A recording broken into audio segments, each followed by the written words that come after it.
भाषा की पराधीनता से मुक्ति दिलाने के लिए आपको मैं आमंत्रित कर रहा हूं, आपके लिए भाई राजीव दीक्षित जी को, कि हम भाषा की पराधीनताओं से मुक्ति पा करके एक सच्चे अर्थों में भारत में संपूर्ण आजादी लाएं और फिर से इस भारत को ऋषियों का देश बनाएं, क्रांतिवीरों और महापुरुषों के सपनों का देश बनाएं।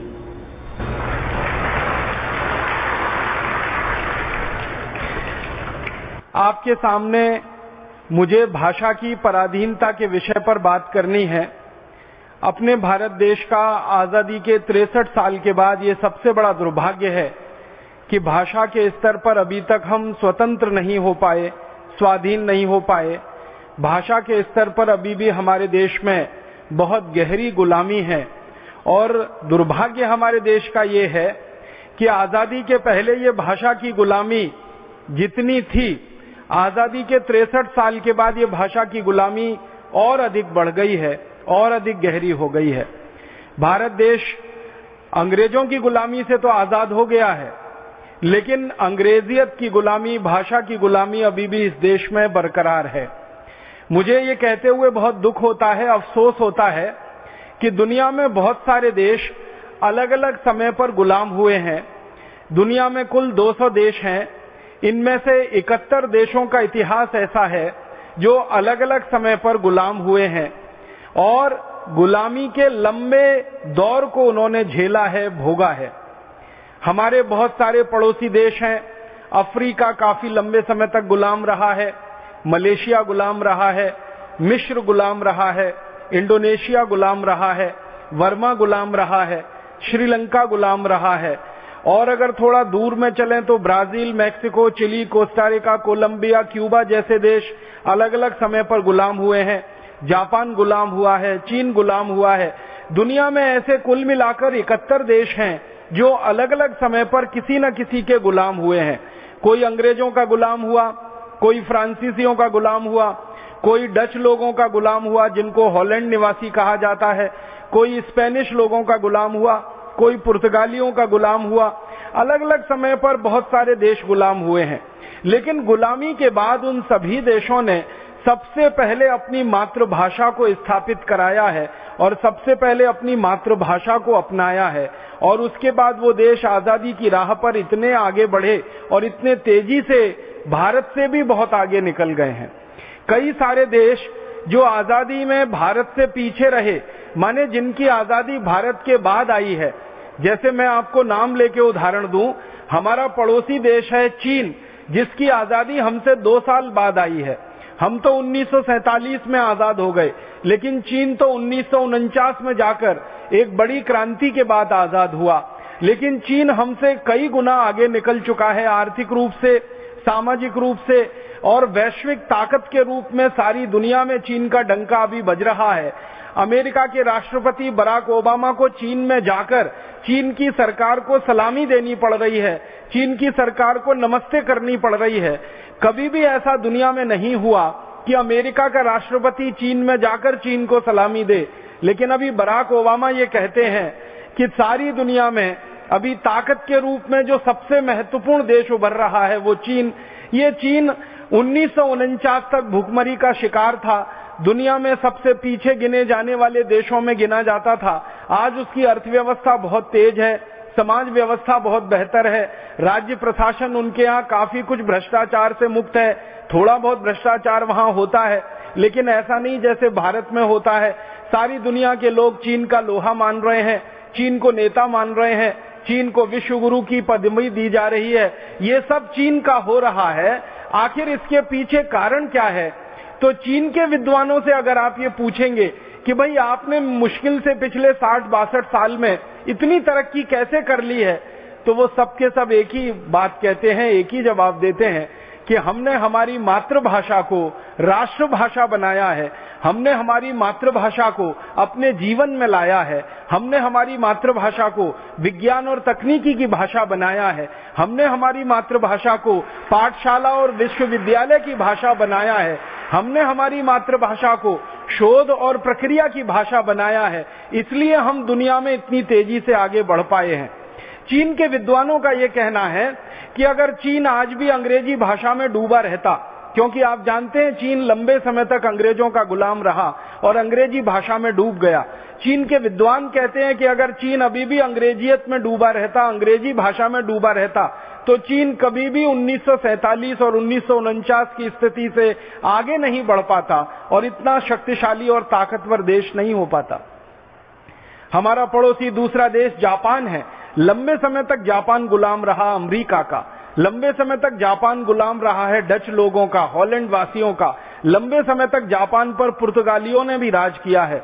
लेकिन जापान जब आजाद हुआ इस विदेशी गुलामी से, तो जापान में भी सबसे पहला काम जो हुआ, उन्होंने अपनी मातृभाषा को राष्ट्रभाषा बनाया और अपने जीवन के हर क्षेत्र में मातृभाषा को सम्मान दिया, मातृभाषा को प्रश्रय दिया, मातृभाषा का उपयोग किया। उसमें से जापान आज दुनिया के सबसे ताकतवर आर्थिक देशों में गिना जाने लगा है। आर्थिक ताकत जापान की इतनी बड़ी है कि अमेरिका की जो वित्तीय संस्थाएं हैं, अमेरिका के जो फाइनेंशियल इंस्टीट्यूशंस हैं, वो ज्यादातर इस समय जापान के कब्जे में हैं। और अमेरिका की एक बड़ी संस्था मानी जाती है जो फिल्म बनाने वाली है, जिसको हॉलीवुड के नाम से सारी दुनिया जानती है। हॉलीवुड में फिल्में बनाने के लिए सबसे ज्यादा पैसा अगर लग रहा है तो वो जापान का पैसा लग रहा है। पूरा जापान का नियंत्रण वहां पर है। अमेरिका के होटल उद्योग में, अमेरिका के मोटर उद्योग में, अमेरिका के बीमा उद्योग में, अमेरिका के वित्तीय उद्योगों में सबसे ज्यादा ताकत अगर लगी है तो जापान की। अमेरिका के बाजार में सबसे ज्यादा चीजें हैं तो वो चीन की। अमेरिका के वित्तीय ताकत में सबसे बड़ी ताकत है तो जापान की। ये दोनों देश लगभग अमेरिका के बराबर खड़े हो गए हैं। आपको याद है कि इसी जापान को अमेरिका ने तबाह कर दिया था, बर्बाद कर दिया था। 2 एटम बम गिराए गए थे 1945 में, एक हिरोशिमा पर और एक नागासाकी पर। लाखों जापान वासी उसमें मारे गए थे और देश की कमर टूट गई थी, रीढ़ की हड्डी टूट गई थी। लेकिन एटम बम गिरने के मात्र 65-66 वर्षों में जापान ऐसी ताकत से खड़ा हुआ है कि उनकी रीढ़ की हड्डी अब इतनी मजबूत है कि दूसरे बहुत सारे देश उनका सहारा लेकर दुनिया में चलने की कोशिश कर रहे हैं। जापान के विद्वानों से जब ये पूछा जाता है कि आपने इतनी जल्दी इतनी तेज तरक्की की है, इसका कारण क्या है, वो भी वही उत्तर देते हैं कि हमने जापान की भाषा को अपनी राष्ट्रभाषा बनाया, मातृभाषा को राष्ट्रभाषा का सम्मान दिया, जीवन के हर क्षेत्र में जापानी को अपनाया। वो प्राथमिक स्तर का कोई विद्यालय हो और विश्वविद्यालय स्तर की कोई शिक्षा हो, हर जगह जापानी भाषा वहां चलवाई। इंजीनियरिंग कॉलेज, मेडिकल कॉलेज, उनके सारे के सारे विश्वविद्यालय के संस्थान जो शोध करते हैं वो सब जापानी में काम करने लगे हैं। यही कारण है जापान के तरक्की करने का, विकास करने का। जापान के जो बड़े अर्थशास्त्री हैं वो ये कहा करते हैं कि किसी भी देश की तरक्की और विकास में सबसे बड़ा जो अनुदान होता है, सबसे बड़ा जो हिस्सा होता है, वो उस देश की संकल्प शक्ति का होता है। हम लोग कई बार इस गलतफहमी के शिकार हो जाते हैं कि किसी देश की तरक्की में, किसी देश के विकास में पूंजी का बहुत योगदान है, पैसे का। फिर हम यहां फंस जाते हैं आकर कि किसी देश की तरक्की में तकनीकी का बहुत बड़ा योगदान है। फिर हम सोचने लगते हैं कि किसी देश की विकास का और उसकी तरक्की का विदेशी कंपनियों के द्वारा मदद करना बहुत बड़ा योगदान है। लेकिन जापान के अर्थशास्त्री, समाजशास्त्री सब इस तर्क को नकारते हैं।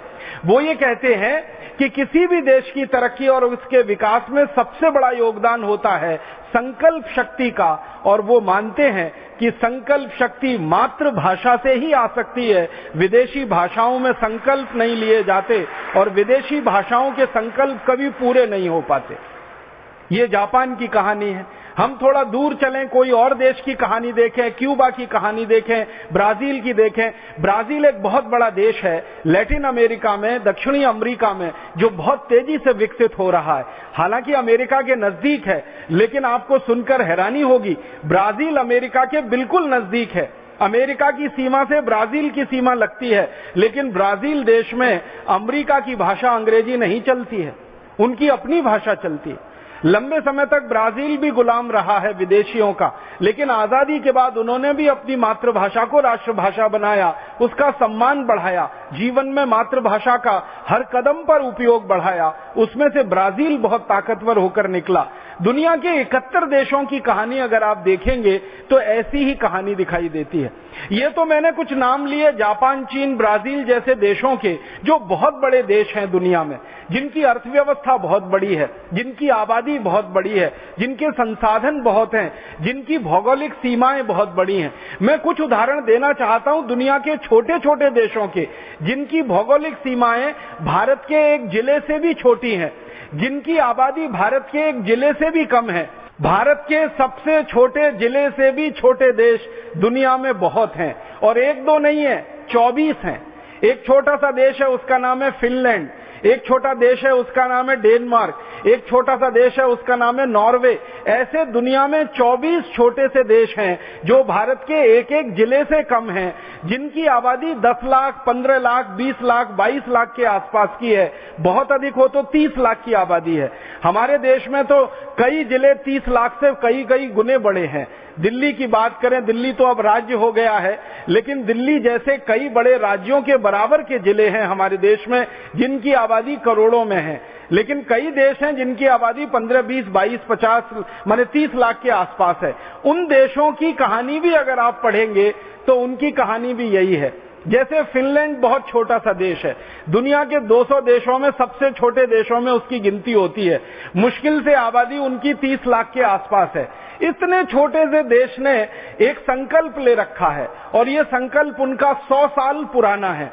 100 साल पहले फिनलैंड गुलाम हो गया था, और गुलामी के बाद उन्होंने आजादी पाई। आजादी के बाद उनका पहला संकल्प है, जिसको 100 साल से उन्होंने टस से मस नहीं होने दिया, और वो संकल्प ये है कि हम कभी विदेशी भाषा में अपने देश में कोई काम नहीं करेंगे। फिनलैंड की सरकार चलेगी तो फिनिश भाषा में काम करेगी। फिनलैंड के विश्वविद्यालय चलेंगे तो फिनिश भाषा में काम करेंगे।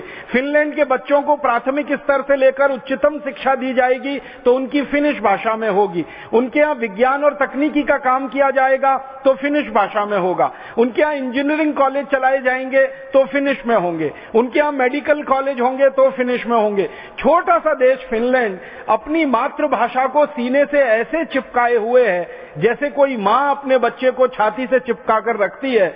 आसपास के देश इतना दबाव डालते रहते हैं फिनलैंड के ऊपर। अगर आप यूरोप का नक्शा देखेंगे तो फिनलैंड इंग्लैंड से बहुत ज्यादा दूर नहीं है, फिनलैंड फ्रांस से भी बहुत ज्यादा दूर नहीं है, स्पेन से भी बहुत ज्यादा दूर नहीं है, पुर्तगाल से भी ज्यादा दूर नहीं है, जर्मनी से भी ज्यादा दूर नहीं है। ये बहुत सारे बड़े देश हैं फिनलैंड के आसपास में। ये दबाव डालते रहते हैं फिनलैंड पर कि भाषा बदल दो, अंग्रेजी कर लो, भाषा के साथ साथ और भी चीजें बदल दो। लेकिन फिनलैंड के निवासी कहते हैं कि हमारी आजादी तब तक सुरक्षित है जब तक हमारी मातृभाषा सुरक्षित है। जिस दिन हमने मातृभाषा को छोड़ दिया उस दिन हमारी आजादी चली जाएगी। आप जरा कल्पना करिए थोड़ी देर के लिए कि 30 लाख की आबादी का छोटा सा देश जो 24-25 बड़े देशों से चारों तरफ घिरा हुआ है, जिसके पास अपनी सेना नहीं है, जिसके पास अपनी पुलिस व्यवस्था नहीं है, वो देश टिका हुआ है, अपनी आजादी को बरकरार रखे हुए है। 100 साल से उनकी आजादी बरकरार है। कोई दूसरे देश की हिम्मत नहीं है उनके देश में हस्तक्षेप करने की। तो वो कहते हैं इसका एक ही कारण है, उनकी मातृभाषा जो इस समय उनकी राष्ट्रभाषा है। फिनलैंड के बगल में और एक छोटा सा देश है डेनमार्क, बिल्कुल छोटा सा देश है। डेनमार्क की आबादी तो मुश्किल से 22 लाख के आसपास है। भारत में तो पता नहीं 22 लाख की आबादी के कितने अधिक जिले होंगे।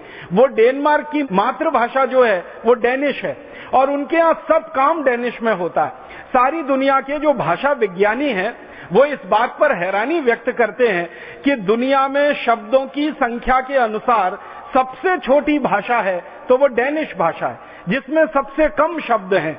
अगर सबसे कम शब्दों वाली भाषा डेनिश है पूरी दुनिया में, लेकिन फिर भी वो डेनमार्क की राष्ट्रभाषा है। डेनमार्क के इंजीनियरिंग कॉलेज डेनिश में चलते हैं, मेडिकल कॉलेज डेनिश में चलते हैं, मैनेजमेंट के कॉलेज उनके यहाँ डेनिश में चलते हैं। और डेनमार्क के निवासियों को ये बात कहते हुए बड़ी गर्व है कि भले हमारी मातृभाषा दुनिया में सबसे कम शब्दों वाली भाषा हो, लेकिन वो हमारी मातृभाषा है और उस पर हम कोई समझौता नहीं कर सकते। जैसे हम लोग कई बार आपस में बात करते हैं ना, भले हमारी माँ दूसरे की माँ से कम सुंदर हो, लेकिन वो हमारी माँ है, और माँ जो है ना वो समझौते के लायक नहीं होती है। ऐसे ही डेनमार्क के निवासी इस गौरव से बात को कहते हैं, हमारी भाषा सबसे छोटी है तो क्या हुआ, हमारा देश सबसे छोटा है तो क्या हुआ, हमारा देश दुश्मनों से घिरा हुआ है तो क्या हुआ, लेकिन हमने मातृभाषा को राष्ट्रभाषा बना रखा है। और डेनमार्क के निवासियों के मन में इतना आत्मविश्वास है, वो ये कहते हैं कि जब तक हमारी मातृभाषा को हम सीने से चिपकाए रहेंगे, राष्ट्रभाषा बनाए रहेंगे, तब तक हमारे देश की आजादी का कोई बाल बांका नहीं कर सकता, कोई हमारी तरफ आंख उठाकर नहीं देख सकता। ये छोटे छोटे देश, डेनमार्क है, इसी के नजदीक में और एक छोटा सा देश है, उसका नाम है स्वीडन है। बहुत छोटा सा देश है।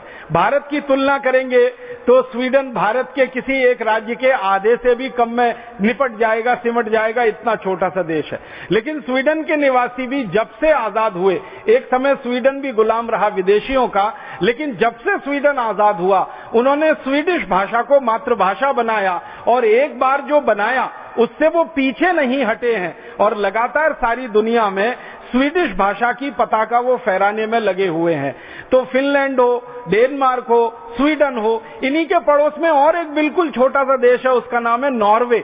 नॉर्वे भी एक समय गुलाम हुआ था, 100 साल पहले लगभग वो भी आजाद हो गया। लेकिन नॉर्वे के लोगों ने आजादी के बाद जो सबसे पहला काम किया वो वही कि उनकी मातृभाषा को राष्ट्रभाषा बनाया। आज नॉर्वे की राष्ट्रभाषा नॉर्वेजियन है, और सारी इंजीनियरिंग की पढ़ाई, मेडिकल की पढ़ाई, मैनेजमेंट की पढ़ाई, बचपन से लेकर आखिरी कक्षा तक की उच्चतम पढ़ाई, सब कुछ नॉर्वेजियन में होता है। तो दुनिया के छोटे छोटे देशों के उदाहरण ले लें या दुनिया के बड़े बड़े देशों के उदाहरण ले लें, सभी उदाहरणों से एक बात स्पष्ट होती है, वो ये कि जिस देश ने भी मातृभाषा को राष्ट्रभाषा बनाया, वो देश दुनिया में गर्व के साथ, सम्मान के साथ खड़ा है, भले वो छोटा हो या बड़ा हो। अर्थव्यवस्था में कोई देश बहुत छोटा हो सकता है, अर्थव्यवस्था में कोई दूसरा देश बहुत बड़ा हो सकता है, आबादी के हिसाब से कोई देश छोटा हो सकता है, आबादी के हिसाब से कोई देश बड़ा हो सकता है, भूगोल की सीमाओं के अनुसार कोई देश बहुत छोटा है, कोई देश बहुत बड़ा है। ये सब प्रश्न बाहर हो जाते हैं जब मूल प्रश्न उनके यहाँ मातृभाषा और राष्ट्रभाषा का आता है। इन सभी देशों में एक बात जो मैं देखता हूं समान है, वो ये कि ये देश कई मामलों में भिन्न भिन्न हैं, लेकिन एक मामले में एक जैसे हैं कि इन सब देशों ने मातृभाषा को राष्ट्रभाषा बनाया, जीवन का अंग बनाया, उसको आगे बढ़ाया, लगातार बढ़ा रहे हैं, और गर्व और सम्मान के साथ संयुक्त राष्ट्र महासभा में एक सम्मानित स्वतंत्र देश की हैसियत पा रहे हैं। मैं अपने देश भारत की बात करता हूं। अपने देश भारत का सबसे बड़ा दुख और दुर्भाग्य ये है कि दुनिया में आबादी के अनुसार सबसे बड़ा दूसरा देश, चीन पहला देश जिसकी आबादी 140 करोड़, भारत दूसरा देश जिसकी आबादी इस समय लगभग 119 करोड़। तो दुनिया में आबादी के बाद सबसे बड़ा दूसरा देश, दुनिया में प्राकृतिक संसाधनों में सबसे बड़ा देश। जितने प्राकृतिक संसाधन भारत में हैं, वो चीन में भी नहीं है, अमेरिका में भी नहीं है, यूरोप के देशों में नहीं। प्राकृतिक संसाधनों में सबसे बड़ा देश, दुनिया में सबसे ज्यादा डॉक्टरों वाला देश, सबसे ज्यादा चिकित्सक अगर पूरी दुनिया में है तो भारत में, सबसे ज्यादा इंजीनियरों का देश अगर दुनिया में है तो वो भारत है, सबसे ज्यादा वैज्ञानिकों का देश अगर दुनिया में है तो भारत है, सबसे बड़े किसानों का देश दुनिया में अगर कोई है तो वो भारत है, सबसे ज्यादा कुशल मजदूरों वाला देश दुनिया में अगर कोई है तो वो भारत है। माने कई मामलों में भारत दुनिया में नंबर 1 पर है, एक दो मामले में नंबर 2 पर है, लेकिन मातृभाषा को राष्ट्रभाषा बनाने में ये देश दुनिया का सबसे फिसड्डी देश है, सबसे आखिरी पायदान पर खड़ा हुआ देश है। हमसे पहले और हमसे बाद जो भी देश आजाद हुए वो सबने मातृभाषा को राष्ट्रभाषा बना लिया। अपना देश आजादी के 63 साल के बाद भी इंतजार कर रहा है कि कब भारत की मातृभाषा भारत की राष्ट्रभाषा बने और कब इस देश का विकास तेजी से हो और इस देश के विकास के रास्ते दूसरों के लिए खुले। भारत अभी भी हिंदी को राष्ट्रभाषा नहीं बना पाया। जो भारत की 22 भाषाएं संविधान ने स्वीकृत की हैं, इनमें से किसी को भी राष्ट्रभाषा नहीं बना पाया। मैं तो कई बार यहां तक कहता हूं कि अंग्रेजी को हटाओ, हिंदी को ला सकते हो तो लाओ, नहीं ला सकते हो तो संस्कृत को राष्ट्रभाषा बना लो, सारे झगड़े भारत के खत्म हो जाएं। काफी लंबे समय तक इस देश में संस्कृत राष्ट्रभाषा रही है और जब तक इस देश की राष्ट्रभाषा संस्कृत रही है। आप माने या न माने, ये देश दुनिया में सोने की चिड़िया रहा है और सबसे ऊंचे पायदान पर खड़ा रहा है। हमारे देश में सुवर्ण युग माना जाता है, सोने का युग माना जाता है। भारत का सबसे अच्छा समय, किसी भी इतिहासकार को पूछो, भारत का अध्ययन करने वाले भारतीय इतिहासकार से पूछो या भारत का अध्ययन करने वाले विदेशी इतिहासकारों से पूछो कि भारत का सोने का युग कब था, भारत सबसे अच्छा कब था, तो वो कहते हैं महर्षि चाणक्य के समय से लेकर 7वीं 8वीं शताब्दी तक का भारत दुनिया में सबसे ऊंचे पायदान पर खड़ा हुआ भारत था। शिक्षा में सबसे ऊंचा, व्यापार में सबसे ऊंचा, तकनीकी विज्ञान में सबसे ऊंचा, दर्शन शास्त्र के ग्रंथों के लिखे जाने में सबसे ऊंचा, ज्ञान के स्तर में सबसे ऊंचा। माने सारी दुनिया के इतिहासकार इस बात पर अब मानते हैं, अब विवाद समाप्त हो गया है कि महर्षि चाणक्य का जो समय रहा, वहां से लेकर 7वीं 8वीं शताब्दी तक भारत पूरी दुनिया में सबसे ऊंचे स्थान पर रहा है। कैसे रहा है? तो उसका सबसे बड़ा कारण है कि संस्कृत उस समय देश की राष्ट्रभाषा रही, संस्कृत उस समय देश की राज्य भाषा रही, संस्कृत इस देश के लोगों के पढ़ने पढ़ाने की भाषा रही, संस्कृत इस देश में बोलने चालने की भाषा रही, संस्कृत इस देश में हर काम की भाषा रही है। विज्ञान की, तकनीकी की, विश्वविद्यालय की पढ़ाई के लिए, चिकित्सा के लिए, सर्जरी के लिए, सब तरह के काम के लिए संस्कृत को हमारे यहाँ माध्यम बनाया गया और संस्कृत के माध्यम से इसको आगे बढ़ाया गया। तो जब तक संस्कृत इस देश की राष्ट्रभाषा, राज्य भाषा रही, तब तक भारत दुनिया में सिरमौर रहा, सबसे ऊंचा रहा। लेकिन जैसे जैसे भारत में संस्कृत का पराभव हुआ, जैसे जैसे संस्कृत की ऊंचाई कम होना शुरू हुई, संस्कृत का पतन शुरू हुआ, भारत का भी पराभव शुरू हुआ और भारत का भी पतन शुरू हुआ। ये कुछ संयोग नहीं है, इस पर गंभीर शोध करने की जरूरत है कि संस्कृत का पतन जैसे ही इस देश में शुरू हुआ, वैसे ही विदेशियों के आक्रमण भी शुरू हो गए इस देश में। पहला विदेशी आक्रमण मोहम्मद बिन कासिम का 7वीं शताब्दी, फिर उसके बाद महमूद गजनवी, फिर उसके बाद लंबी एक श्रृंखला, तैमूर लंग, नादिर शाह वगैरह वगैरह, अहमद शाह अब्दाली, फिर बाबर और बाबर के परिवार के लोग, फिर उसके बाद पुर्तगाली, फिर अंग्रेज, फिर अंग्रेजों के पहले थोड़ा दिन फ्रांसीसी और स्पेनिश लोग। ये सारे के सारे विदेशी हमले भारत में उसी समय में हुए हैं जब संस्कृत हमारे देश में पतन की स्थिति में रही है, पराभव की स्थिति में रही है। संस्कृत की ऊंचाई जब तक बनी रही, राष्ट्र की ऊंचाई बनी रही। संस्कृत इस देश में जब तक ऊंचाई पर रही, राष्ट्र की स्वाधीनता इस देश की बची रही, स्वतंत्रता इस देश की बची रही।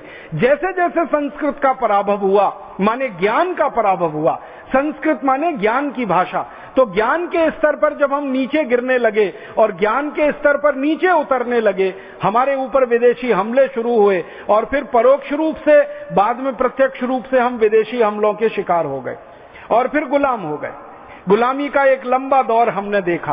अंग्रेजों की पूरी 250 साल की गुलामी देखी, फ्रांसीसियों की देखी, पुर्तगालियों की देखी, उसके पहले इस्लाम को मानने वाले शासकों की गुलामी भारत के कमोवेश 1/3 से आधे इलाके में हमने देखी। इस पूरे के पूरे गुलामी के दौर को अगर ध्यान से देखेंगे तो इस दौर का सबसे बड़ा कारण है ज्ञान का गिरना, ज्ञान का पराभव और परोक्ष रूप से भाषा का पराभव, हमारी राष्ट्रभाषा, हमारी राज्य भाषा का गिरते चले जाना, उसका समाप्त होते चले जाना और एक स्तर पर उसका बिल्कुल निष्प्राण हो जाना। और अंग्रेजों ने तो साजिश करके, षड्यंत्र करके भारत में चलने वाले 7,32,000 गुरुकुलों को, जो मूल रूप से संस्कृत में पढ़ाया करते थे और पढ़ा करते थे, जड़ से खत्म कर दिया था, बंद कर दिया था, समाप्त कर दिया था। और उसी के कारण ये देश में बहुत गहरी गुलामी आ गई और उस गुलामी से आजाद होने के लिए हमने लंबा संघर्ष किया। इस देश की गुलामी के समय में आजादी का संघर्ष करने वाले जितने भी क्रांतिकारी थे, वो चाहे किसी भी नाम से इस देश में काम कर रहे हों, अगर हम नाना साहब पेशवा की बात करें तो, तात्या टोपे की बात करें तो, झांसी रानी लक्ष्मीबाई की बात करें तो, रानी कित्तूर चेन्नम्मा की बात करें तो, राव कुंवर बहादुर सिंह की बात करें तो, भारत के किसी भी क्रांतिकारी की बात करें, वो उत्तर भारत के हों, दक्षिण भारत के हों, पूर्व के हों, पश्चिम के हों, सभी क्रांतिकारियों का ये मानना था कि भारत की आजादी मातृभाषा से जुड़ी हुई है। जब तक हमारी मातृभाषा को सम्मान नहीं दिला पाएंगे, हम इस देश में आजादी नहीं ला पाएंगे। ये हमारे 1857 के दौर के क्रांतिकारियों का कहना था।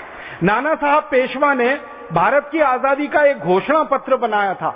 उस घोषणा पत्र का प्रथम वाक्य आप पढ़ेंगे तो आप में रोमांच पैदा हो जाएगा। नाना साहब पेशवा अपने घोषणा पत्र में लिखते हैं कि वह दिन दूर नहीं जब भारत में आजादी का सूर्य उगेगा, और वो दिन वो होगा जब हम हमारी मातृभाषा में देश के सारे काम कर पाएंगे, लोगों को न्याय मातृभाषा में मिले, लोगों को शिक्षा मातृभाषा में मिले, लोगों की आम बोलचाल मातृभाषा में हो, लोगों के जीवन का हर काम मातृभाषा में हो। हाँ, ऐसा दिन दूर नहीं है, हम बहुत जल्दी देख पाएंगे। ये नाना साहब पेशवा के घोषणा पत्र का प्रथम वाक्य है। माने वो मानते हैं कि आजादी की लड़ाई जो है और लड़ी जा रही है वो मातृभाषा की नींव पर ही खड़ी होगी। अब नाना साहब पेशवा का घोषणा पत्र हो, या तात्या टोपे झांसी की रानी लक्ष्मीबाई का संकल्प हो, या कित्तूर चन्नम्मा का संकल्प हो, या दूसरे दौर के जो आजादी के नेता माने जाते हैं लोकमान्य बाल गंगाधर तिलक का घोषणा पत्र आप पढ़ें, उसके पहले वाक्य में लिखा है। लोकमान्य बाल गंगाधर तिलक आप जानते हैं मूल रूप से मराठी भाषी थे। जन्म महाराष्ट्र में हुआ, शिक्षा मराठी में हुई, बोलचाल उनकी मराठी थी, सब कुछ वो मराठी थे। लेकिन जब राष्ट्रभाषा का सवाल आता था तो बेहिचक वो कहा करते थे, बहुत साहस से कहा करते थे कि राष्ट्रभाषा का स्थान तो सिर्फ हिंदी और हिंदी को ही मिल सकता है। भले मैं मराठी मातृभाषी हूं, लेकिन हिंदी ही देश की राष्ट्रभाषा हो सकती है। महात्मा गांधी भी इसी तरह के वाक्य कहा करते थे। महात्मा गांधी का मूल आप जानते हैं गुजरात, उनकी मातृभाषा गुजराती, लेकिन महात्मा गांधी ने एक बार नहीं सैकड़ों बार ये कहा कि इस भारत की राष्ट्रभाषा कोई हो सकती है तो वो हिंदी ही हो सकती है, क्योंकि हिंदी ही देश की एकता को बांधने की ताकत रखती है, और हिंदी में वो शक्ति है कि पूरे देश को एक सूत्र में पिरोकर आगे बढ़ा सके। ऐसे ही हमारे देश के एक महान महापुरुष महर्षि दयानंद जी की भी बात अगर आप सुनेंगे तो वो भी यही मानते थे। मूलतः महर्षि दयानंद भी गुजराती भाषी थे। गुजरात में उनका जन्म हुआ, राजकोट जिले में, पढ़ाई संस्कृत में हुई, लेकिन वो बार बार ये कहा करते थे कि पूरे देश को एकता के सूत्र में पिरो सकती है तो हिंदी है, पूरे देश को एक साथ बांध सकती है तो वो हिंदी है, और भारत की राष्ट्रभाषा होने का गौरव अगर मिल सकता है तो वो हिंदी को मिल सकता है। बस उनके कहने में और दूसरों के कहने में एक ही छोटा सा अंतर था कि महर्षि दयानंद जी का आग्रह इस बात पर था कि हिंदी होनी चाहिए, वो संस्कृत निष्ठ हिंदी होनी चाहिए, शुद्ध हिंदी होनी चाहिए, जो संस्कृत के ज्यादा शब्दों का उपयोग कर सके। बाकी सभी मामलों में दूसरे क्रांतिकारियों से उनके विचार मिलते जुलते थे। तो महर्षि दयानंद हों, महात्मा गांधी रहे हों, लोकमान्य बाल गंगाधर तिलक रहे हों, ये सब आप जानते हैं 1850 से 1890 के दौर के सब क्रांतिवीर रहे। इसके बाद के जो क्रांतिवीर रहे, जैसे महर्षि अरविंद रहे, सुभाष चंद्र बोस रहे, चंद्रशेखर आजाद रहे, अशफाक उल्लाह रहे, और हमारे देश के विनायक दामोदर सावरकर रहे, ऐसे जो तीसरे दौर के आजादी के नायक इस देश में थे, उनके लिखे हुए शब्दों को, उनके लिखे हुए लेखों को, उनके दिए गए भाषणों को आप सुनेंगे तो वो सब भी एक बात पर सहमत हैं, वो ये कि अंग्रेजी भाषा का स्थान भारत में अगर कोई ले सकता है तो वो भारत की मातृभाषा राष्ट्रभाषा हिंदी ही है, और जल्दी से जल्दी अंग्रेजी को भारत से विदा होना चाहिए और उसके स्थान पर हिंदी को राष्ट्रभाषा स्थापित किया जाना चाहिए। तो भारत के सभी दौर के क्रांतिकारियों की ये अभिलाषा रही, ये इच्छा रही कि भारत अंग्रेजों की गुलामी से आजाद हो, साथ साथ में अंग्रेजी की गुलामी से भी आजाद हो, और भारत की मातृभाषा राष्ट्रभाषा हिंदी इस देश में स्थापित हो। लेकिन आजादी के बाद क्या हुआ इस देश में? 15 अगस्त 1947 को हम आजाद हो गए। अंग्रेजों से हमने आजादी ले ली या अंग्रेजों ने हमको आजादी दे दी। आजादी मिलने के थोड़े दिन पहले तक महात्मा गांधी ये कहा करते थे कि आजादी मिल गई जिस दिन, महात्मा गांधी लगभग 6 महीने पहले जून 1946 में ये बात कह रहे हैं। वो कह रहे हैं कि आजादी मिलने के सिर्फ 6 महीने भारतवासी इंतजार करें, पूरे देश की राष्ट्रभाषा हिंदी हो जाएगी और सरकार के कामकाज की भाषा हिंदी हो जाएगी, संसद और विधानसभाओं की भाषा हिंदी हो जाएगी। और महात्मा गांधी ने इतनी कड़ी बात कही थी कि जो संसद में बोलने वाला सांसद हिंदी में बात नहीं करेगा, जो विधानसभाओं में बोलने वाला विधायक हिंदी में बात नहीं करेगा, तो महात्मा गांधी कहा करते थे कि मैं सबसे पहला आदमी होऊंगा जो उनके खिलाफ आंदोलन करूंगा और अंग्रेजी में बोलने वालों को जेल में भिजवाऊंगा। इतने कड़े शब्द उन्होंने बोले थे। वो कहा करते थे कि आजादी के बाद भारत का कोई सांसद और विधायक अंग्रेजी में बात करे, इससे बड़ा भारत का अपमान कोई दूसरा नहीं हो सकता, और मैं बर्दाश्त नहीं करूंगा कि भारत का कोई सांसद और विधायक अंग्रेजी में बात करे। एक बार इससे भी ज्यादा कड़ी बात गांधी जी ने कही। गांधी जी ने कहा कि मुझे सत्ता नहीं चाहिए, सिंहासन नहीं चाहिए। जैसे अपने भारत स्वाभिमान का स्पष्ट उद्घोष वाक्य है कि हमें सत्ता नहीं चाहिए, सिंहासन नहीं चाहिए। परम पूजनीय स्वामी जी ने जैसे घोषणा कर रखी है कि सत्ता और सिंहासन और प्रतिष्ठा से उनका कोई मोह नहीं है, उसकी प्राप्ति के लिए ये भारत स्वाभिमान नहीं है, ऐसे ही महात्मा गांधी कहा करते थे कि उन्हें सत्ता नहीं चाहिए, सिंहासन नहीं चाहिए, प्रतिष्ठा नहीं चाहिए। लेकिन गांधी जी कहा करते थे कि एक चीज तो मुझे चाहिए और उसके लिए मैं मर जाऊंगा, अपनी जान दे दूंगा। वो अपनी राष्ट्रभाषा का सम्मान चाहिए, राष्ट्रभाषा की प्रतिष्ठा चाहिए। इसके लिए तो मैं अपना बलिदान करने को तैयार। एक दिन गांधी जी ने इससे भी ज्यादा आगे बोल दिया। उन्होंने कहा कि भारत की आजादी के बाद अगर सरकार ने अंग्रेजी को नहीं हटाया तो मेरी जगह भारत सरकार की जेल में होगी और मैं भारत सरकार के खिलाफ सत्याग्रह करूंगा। इतने ज्यादा आग्रही थे वो मातृभाषा के। और एक दिन गांधी जी ने यहां तक कहा कि भारत में आजादी मिलने के बाद अगर भारत का साधारण आदमी, साधारण नागरिक कोई भी बात को अपनी मातृभाषा में कहे और सरकार उसकी व्यवस्था ना कर पाए तो वो सरकार को चुल्लू भर पानी में डूब मरना चाहिए कि आम आदमी, साधारण आदमी की भाषा को समझने की हमारी सरकार की तैयारी और हैसियत नहीं। इतने कड़े वाक्य। एक दिन गांधी जी ने कहा कि मुझे सत्ता नहीं चाहिए, सिंहासन नहीं चाहिए, लेकिन मेरे दिल में एक बात आती है बार बार कि मैं एक दिन के लिए भारत का शासक बन जाऊं, एक दिन के लिए। वो कहते थे 24 घंटे के लिए मेरे हाथ में भारत की सत्ता सौंप दो, मैं भारत का शासक बन जाऊं और ऐसा शासक बनूं जो 25वें घंटे इस्तीफा दे दूं। तो 24 घंटे में मैं सबसे पहला काम क्या करूंगा? तो गांधी जी ने कहा सबसे पहला काम हिंदी को भारत की राष्ट्रभाषा बनाऊंगा। फिर किसी ने कहा दूसरा काम क्या करेंगे? तो कहने लगे पूरे देश से शराब की दुकानें बंद कराऊंगा, शराब का उत्पादन बंद कराऊंगा। फिर किसी ने पूछा बापूजी तीसरा काम आप क्या करेंगे? तो उन्होंने कहा कि पूरे देश से जो गो हत्या का कलंक लगा है देश के माथे पर, इस गो हत्या को बंद कराने का कानून संसद में पारित कराऊंगा। तो गांधी जी वैसे कहते थे कि सत्ता नहीं चाहिए, सिंहासन नहीं चाहिए, लेकिन एक दिन की सत्ता वो मांगते थे कि मुझे एक दिन का राजा बना दो। तो हिंदी को राष्ट्रभाषा तो बनाकर, शराबबंदी का कानून बनाकर, गोहत्या का कानून बनाकर पूरे देश की सत्ता व्यवस्था से इस्तीफा देकर मैं चुपचाप निकल जाऊंगा। एक ही दिन के लिए वो चाहते थे देश का शासक होना। अब आप सोचिए कि महात्मा गांधी, जिनके मन में इतनी तीव्रता थी राष्ट्रभाषा को लेकर, उनके परम शिष्यों के हाथ में जब इस देश की सत्ता आई तो उन्होंने महात्मा गांधी से बिल्कुल उल्टे स्वर में बोलना शुरू किया। जब उनके परम शिष्यों के हाथ में सत्ता आई तो उन्होंने कहना शुरू किया कि भारत में अंग्रेजी के बिना कोई काम नहीं चल सकता। भारत में विज्ञान और तकनीकी को आगे बढ़ाना हो तो अंग्रेजी के बिना यह संभव नहीं हो सकता। भारत का विकास करना है तो अंग्रेजी के बिना यह संभव नहीं हो सकता। भारत को विश्व के मानचित्र पर स्थापित कराना है तो अंग्रेजी के बिना यह नहीं हो सकता। यूरोप और अमेरिका जैसा भारत को बनाना है तो यह अंग्रेजी के बिना नहीं हो सकता।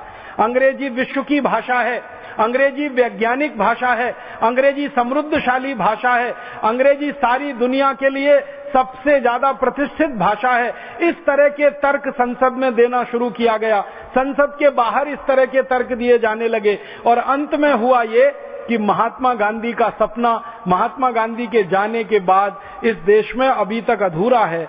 हिंदी राष्ट्रभाषा बन नहीं पाई है। अंग्रेजी इस देश की राष्ट्रभाषा की तरह से स्थापित है और सारे देश में अंग्रेजियत का बोलबाला है। भारत शासन की व्यवस्था अंग्रेजी में चलती है। भारत के न्यायालयों में झगड़े और फैसले सुलटाने के लिए अंग्रेजी में काम होता है। पक्ष और विपक्ष में बहस की जाती है, दलील की जाती है, वो अंग्रेजी में है।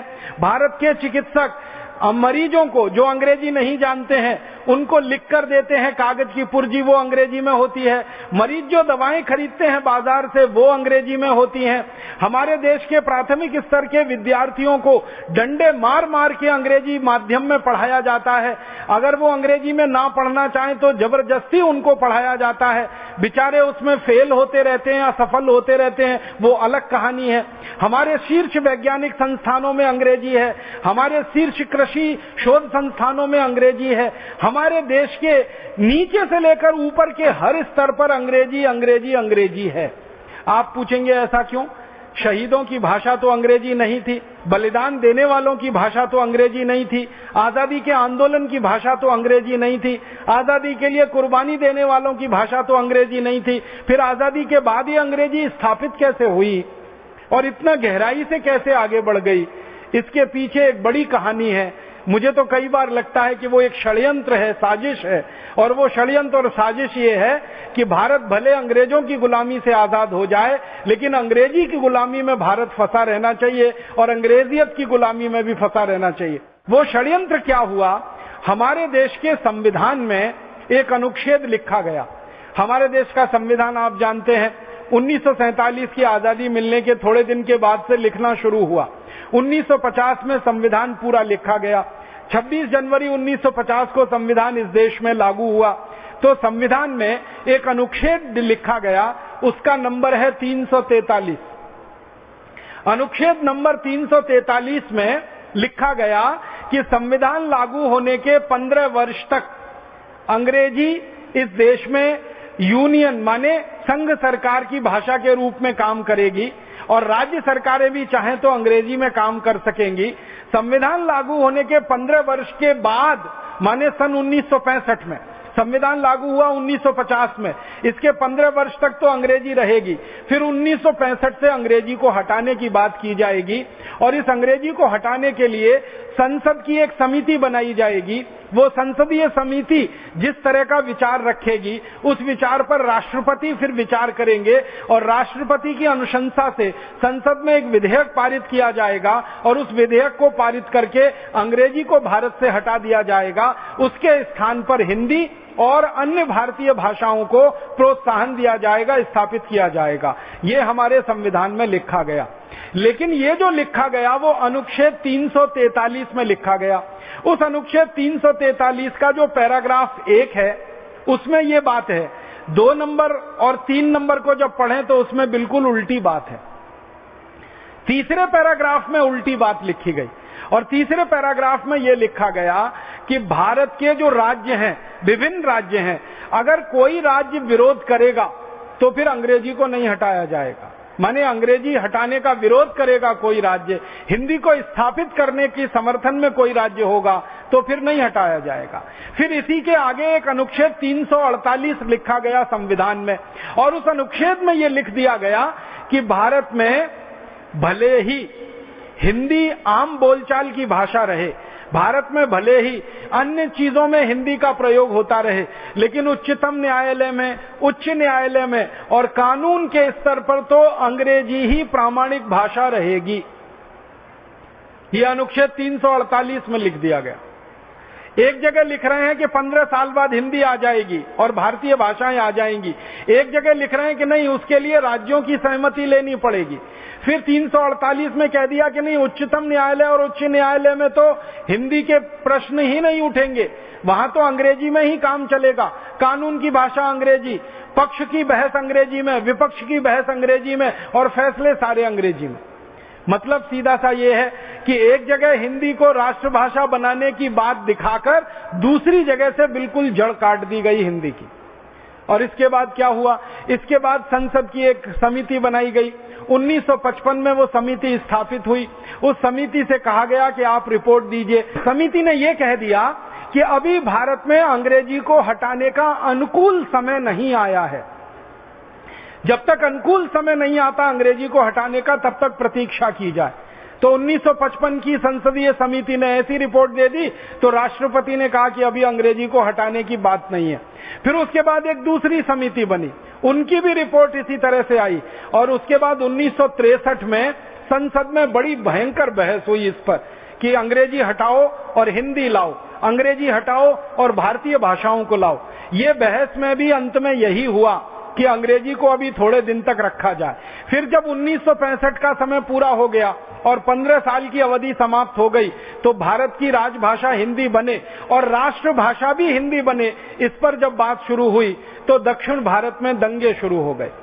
और दक्षिण भारत में जो दंगे शुरू हुए, भारत सरकार की खुफिया विभाग की रिपोर्ट बताती है कि वो दंगे अपने आप नहीं हुए, कराए गए, उन नेताओं के द्वारा भड़काए गए जो नहीं चाहते थे कि अंग्रेजी इस देश में से हटे।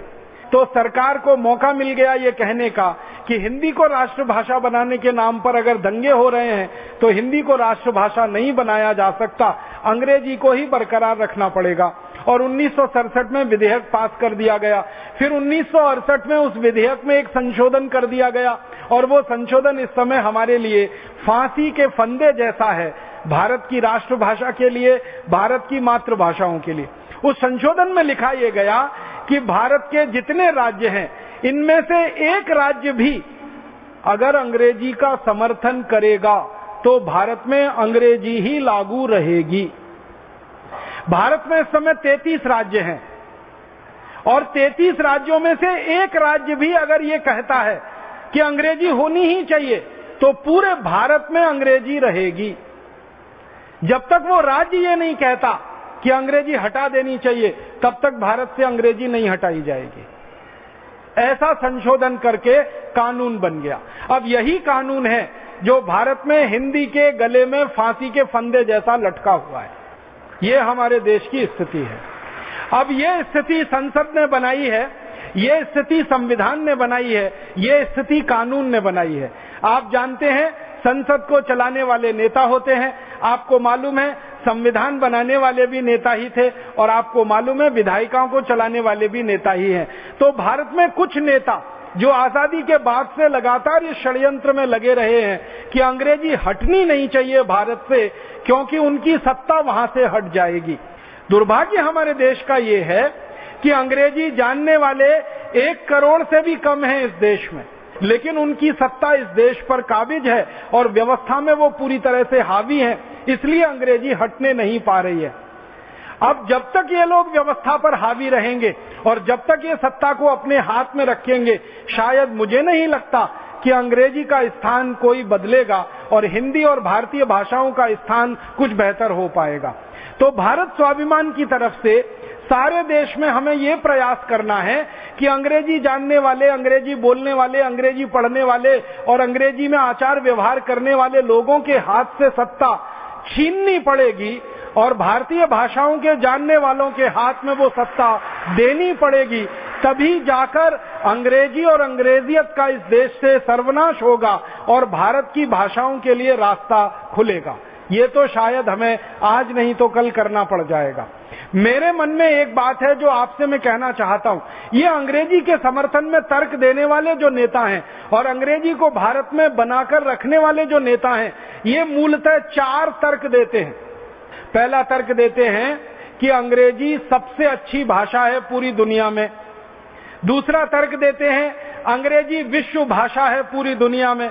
तीसरा तर्क देते हैं अंग्रेजी विज्ञान की और तकनीकी की भाषा है पूरी दुनिया में। और चौथा और आखिरी तर्क उनका होता है कि अंग्रेजी सबसे ज्यादा समृद्धशाली भाषा है पूरी दुनिया में। तो अंग्रेजी भारत में रहनी चाहिए क्योंकि अंग्रेजी विश्व भाषा है। सारी दुनिया से हमें व्यवहार करना है तो अंग्रेजी के माध्यम से संभव है। अंग्रेजी भारत में रहनी चाहिए क्योंकि अंग्रेजी समृद्धशाली भाषा है। अंग्रेजी भारत में रहनी चाहिए क्योंकि विज्ञान और तकनीकी की भाषा है। और अंग्रेजी भारत में रहनी चाहिए क्योंकि सभ्य लोगों की, उच्च शिक्षित लोगों की भाषा अंग्रेजी है। इन तर्कों के आधार पर अंग्रेजी का बचाव किया जाता है और हिंदी और भारतीय भाषाओं को गाली दी जाती है। इन चारों तर्कों को मैं आपके दिल दिमाग में बिठाना चाहता हूं। अंग्रेजी की वास्तव में पूरी दुनिया में क्या हैसियत है वो मैं आपके सामने रखना चाहता हूं। सारी दुनिया के बारे में जो अंग्रेजी का भ्रम है ना विश्व भाषा होने का, इसी तर्क से मैं मेरी बात शुरू करता हूं कि क्या अंग्रेजी विश्व भाषा है। ये एक प्रश्नवाचक चिन्ह की तरह से है, इसका उत्तर ढूंढने की कोशिश करें, इसको सरल तरीके से समझने की कोशिश करें। 200 देश हैं पूरी दुनिया में और लगभग 650 करोड़ की आबादी है पूरी दुनिया में। अब 650 करोड़ की आबादी है, 200 पूरी दुनिया में देश हैं, तो अंग्रेजी की स्थिति क्या है उसमें? 200 देशों में से मात्र 11 देश हैं जहां अंग्रेजी बोली जाती है, अंग्रेजी पढ़ी जाती है, अंग्रेजी समझी जाती है और अंग्रेजी में काम होता है। इसका मतलब दुनिया के सिर्फ 5% देशों में ही अंग्रेजी है। 95% देशों में अंग्रेजी का कोई नाम लेने वाला नहीं है। तो विश्व भाषा कैसे हो गई? आबादी के हिसाब से बात करें तो अंग्रेजी बोलने, पढ़ने, लिखने और समझने वालों की आबादी पूरी दुनिया में मात्र 30 करोड़ है और दुनिया की आबादी लगभग 650 करोड़ है। अब 650 करोड़ की आबादी में सिर्फ 30 करोड़ लोग अंग्रेजी जानते हैं, बोलते हैं, समझते हैं और अंग्रेजी में बात करते हैं, सीखते वगैरह वगैरह। तो अगर 30 करोड़ लोग ही अंग्रेजी बोलते हैं, जानते हैं, समझते हैं, तो अंग्रेजी विश्व भाषा कैसे हो गई? ये तो पूरी दुनिया के लगभग 4% लोगों की ही भाषा हुई। आबादी के हिसाब से दुनिया के 4% और देशों की संख्या के हिसाब से दुनिया के 5%।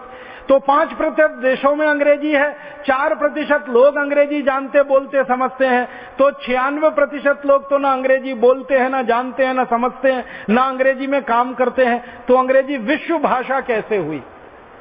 आप सोचिए, अगर विश्व भाषा का दर्जा किसी को मिल सकता है तो वो चाइनीज भाषा को मिल सकता है और दूसरे नंबर पर हिंदी को ही मिल सकता है। आप बोलेंगे क्यों?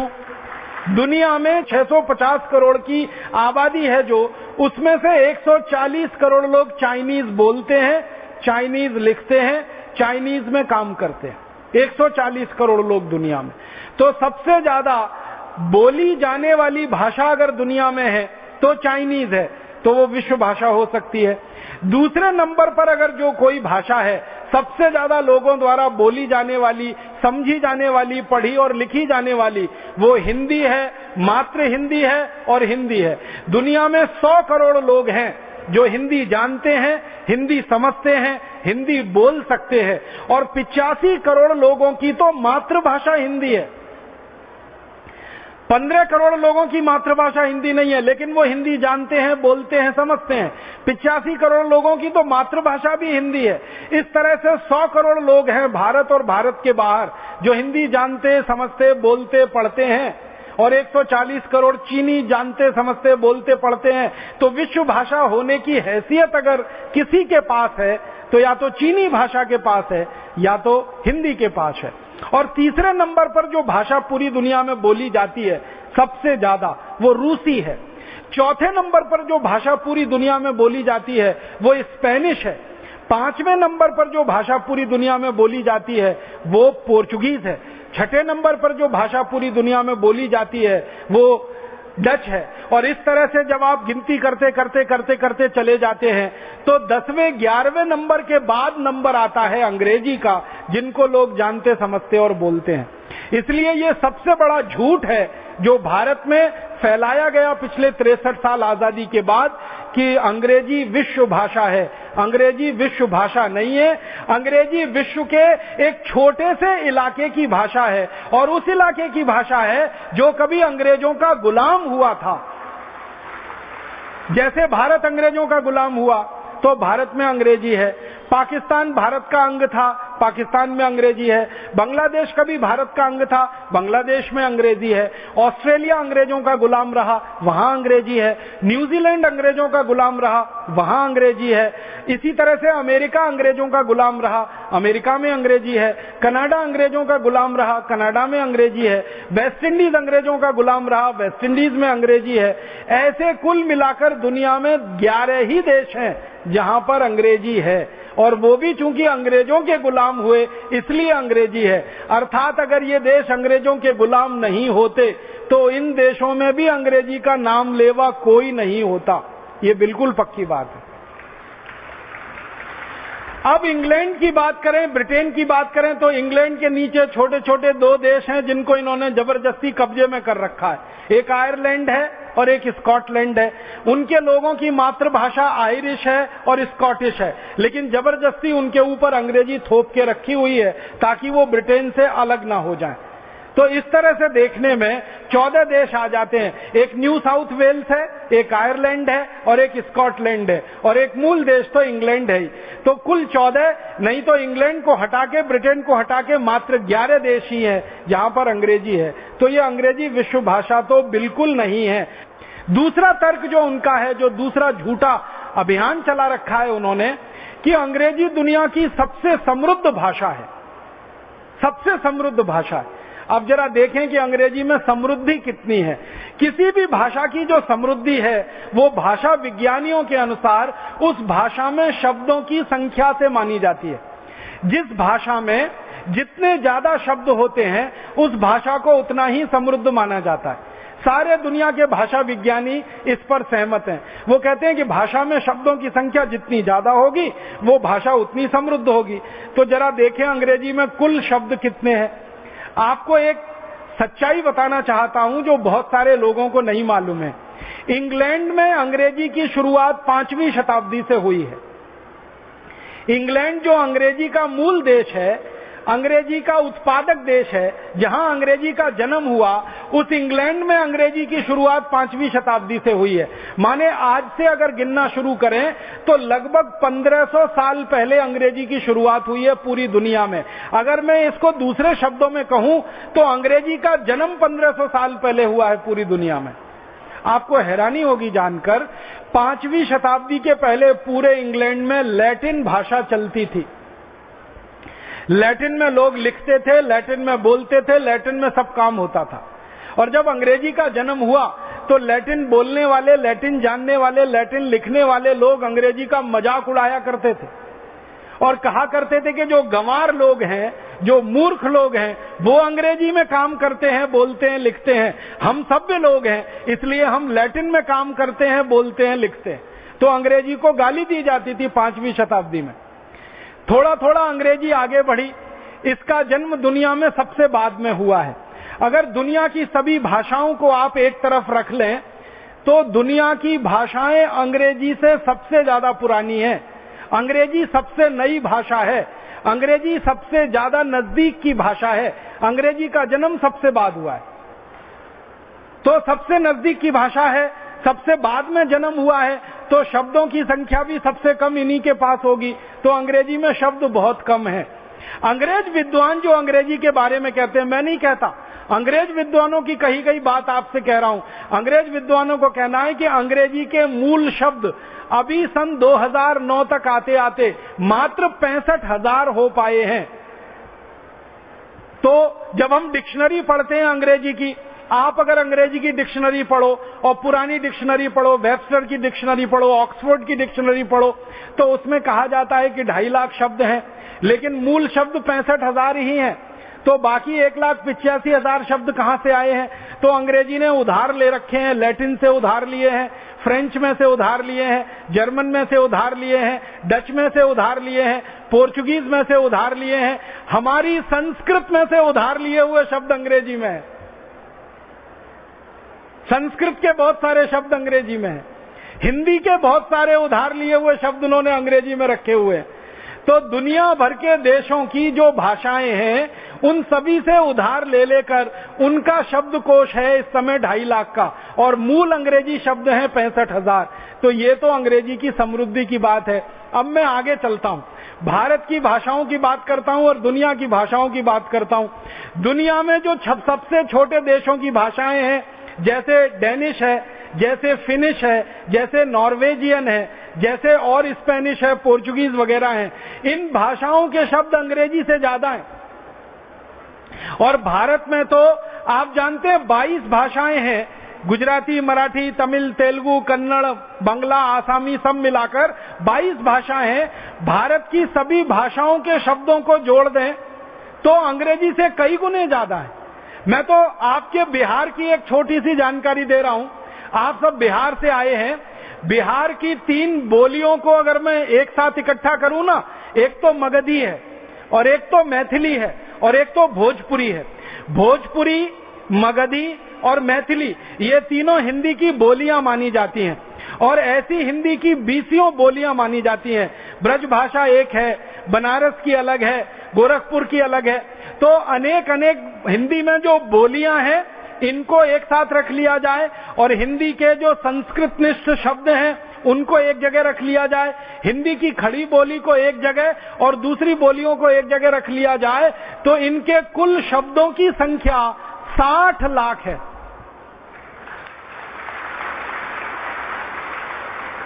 अंग्रेजी के कुल शब्दों की संख्या सारी दुनिया से उधार लेकर 2.5 लाख है और उनके मूल शब्द 65,000 हैं और हिंदी की सहयोगी जो बोलियां हैं इनको जोड़ लिया जाए तो ये 60 लाख है।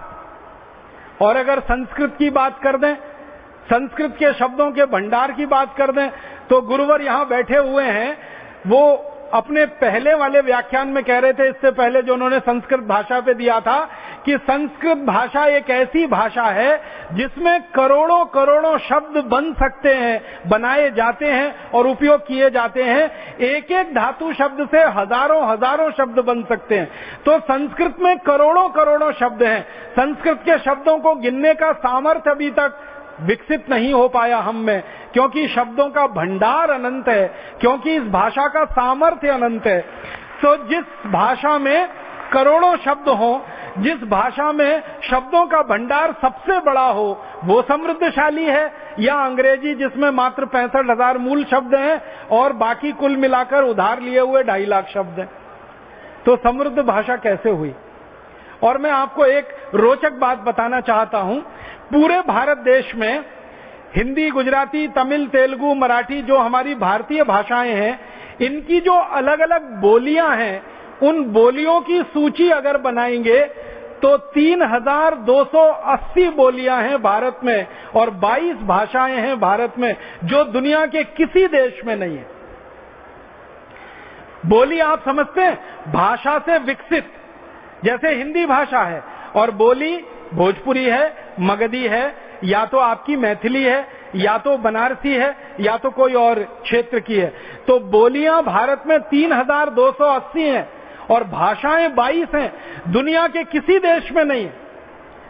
किसी भी देश का इतिहास हम पढ़ें तो एक भाषा, ज्यादा से ज्यादा 2 भाषा किसी भी देश में, रूस में, जापान में, चीन में, स्पेन में, फ्रांस में, जर्मनी में, स्वीडन में, स्विट्जरलैंड में, डेनमार्क में, नॉर्वे में, सभी देशों में एक या ज्यादा से ज्यादा 2 भाषाएं, और बोलियां तो किसी देश में एक या अधिक से अधिक 2। भारत अकेला दुनिया का ऐसा वैविध्यशाली देश है जहां बोलियां 3,280 हैं और भाषाएं 22 हैं। तो शब्दों का भंडार तो सबसे बड़ा हमारे ही पास होगा।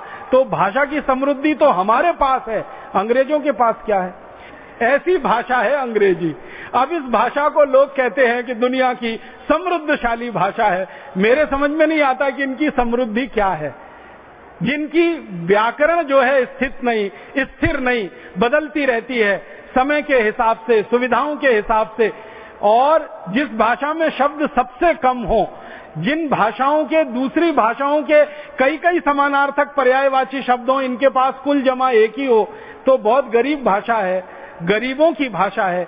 क्योंकि जब अंग्रेजी का विकास इंग्लैंड में हुआ, उस समय इंग्लैंड दुनिया का सबसे गरीब देश था, इसलिए भाषा भी उनकी सबसे गरीब ही है। और भारत में इसका उल्टा है। जब भारत में संस्कृत का विकास हुआ होगा तो भारत दुनिया का सबसे समृद्धशाली देश था, इसलिए संस्कृत दुनिया की सबसे समृद्धशाली भाषा है। गरीबी में से गरीबी ही निकलती है और समृद्धि में से समृद्धि निकलती है। हमारे समृद्धशाली समय में संस्कृत विकसित हुई, हिंदी विकसित हुई, इसलिए शब्द भंडार दुनिया में सबसे बड़ा है। सबसे गरीब समय था इंग्लैंड का 5वीं शताब्दी का, 6वीं शताब्दी का, जब इंग्लैंड के लोग भूख से मरते थे, उस समय अंग्रेजी विकसित हुई, इसलिए गरीब है। इसलिए अंग्रेजी समृद्धशाली भाषा तो बिल्कुल नहीं है। और एक तर्क देते हैं अंग्रेजी के बारे में, अंग्रेजी विज्ञान की भाषा है, अंग्रेजी तकनीकी की भाषा है। मैं आपको विज्ञान और तकनीकी के बारे में 2-3 छोटी जानकारी जानकारियां देना चाहता हूं। जब दुनिया देश की भाषाओं के बारे में थोड़ा मैं अभ्यास करने लगा तो मैंने ये जानने की कोशिश की कि सबसे ज्यादा विज्ञान की पुस्तकें किस भाषा में लिखी गई हैं।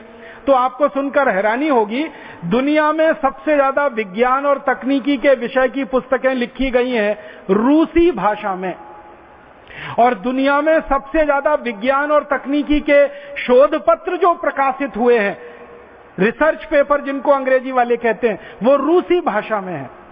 तो जिन देशों में सबसे ज्यादा शोध हुआ विज्ञान और तकनीकी का, वो रूस है, जो एक जमाने में सोवियत संघ हुआ करता था। अभी छोटे छोटे टुकड़ों में बंटकर रूस एक अलग देश हो गया।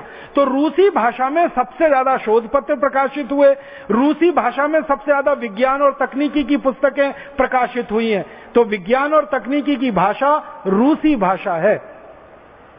और विज्ञान तकनीकी विषय को अगर छोड़ दें, दर्शन के विषय को ले लें, दर्शन शास्त्र में सबसे ज्यादा पुस्तकें प्रकाशित हुई हैं पूरी दुनिया में, वो जर्मन में है। और सबसे बड़े दर्शन शास्त्री जो दुनिया के माने जाते हैं वो सब जर्मन है, अंग्रेज नहीं है।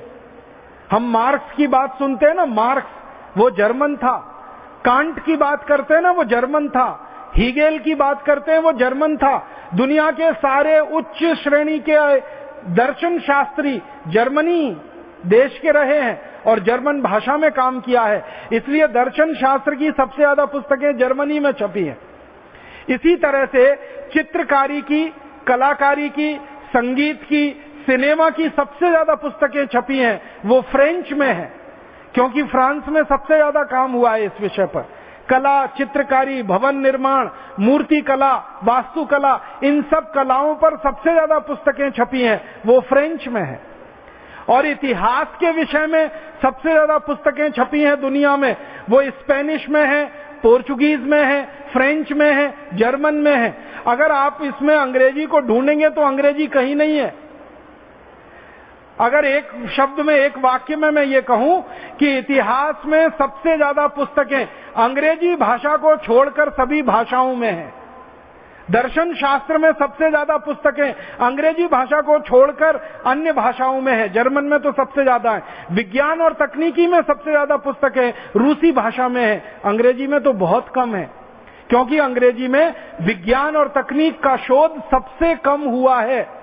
लेकिन आप हैरान हो जाएंगे, आप ये कहेंगे कि हमको तो सारी दुनिया में ये बताया जाता है, ये वैज्ञानिक इंग्लैंड का, वो वैज्ञानिक इंग्लैंड का, ये तकनीशियन इंग्लैंड का, वो तकनीशियन इंग्लैंड का। मैं आपको एक बात कहना चाहता हूं जो बहुत खराब है, लेकिन वो सच्ची बात है।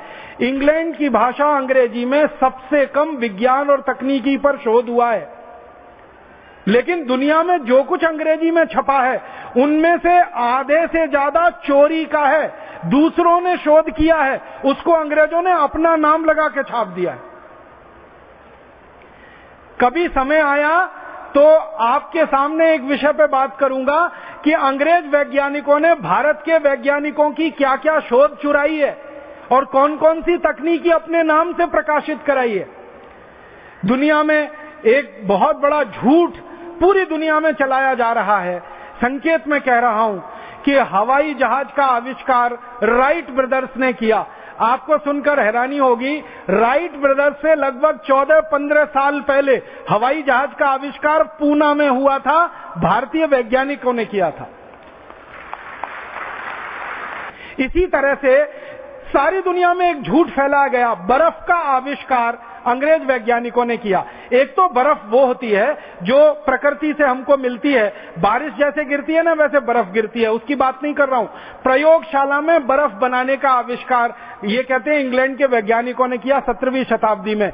हमारे पास इस बात के प्रमाण है कि 10वीं शताब्दी में भारत में बर्फ निर्माण की फैक्ट्रियां चलती थी। इंग्लैंड में 17वीं शताब्दी में बर्फ का निर्माण का उन्होंने पहली बार शोध किया। यहां 10वीं शताब्दी में सन 1000 के आसपास बर्फ बनाने की सैकड़ों फैक्ट्रियां थी भारत में, जहां फैक्ट्री में बर्फ बनती थी, और बर्फ का आविष्कार तो उसके बहुत पहले का है। ऐसी दुनिया के सामने एक बहुत बड़ा झूठ प्रचारित कर रखा है। न्यूटन ने गुरुत्वाकर्षण के नियमों का आविष्कार किया। किसी भी क्रिया की बराबर और विपरीत प्रतिक्रिया होती है। वो आपने पढ़ा है ना बचपन में, न्यूटन के 3 सिद्धांत या न्यूटन के 3 नियम, क्रिया की बराबर और विपरीत दिशा में प्रतिक्रिया होती है। ये तो भारतीय वैज्ञानिक सब 9वीं 10वीं शताब्दी में बोलकर चले गए, किसी भी क्रिया की बराबर और विपरीत दिशा में प्रतिक्रिया होती है। हमारे यहां बहुत सारी शोधें बहुत पहले हो चुकी थी, अंग्रेजों ने उनको अपना नाम लगा लगा के सारी दुनिया में प्रचारित कर दिया। आपको मालूम है एक अंग्रेज के नाम से सारी दुनिया में कहा जाता है।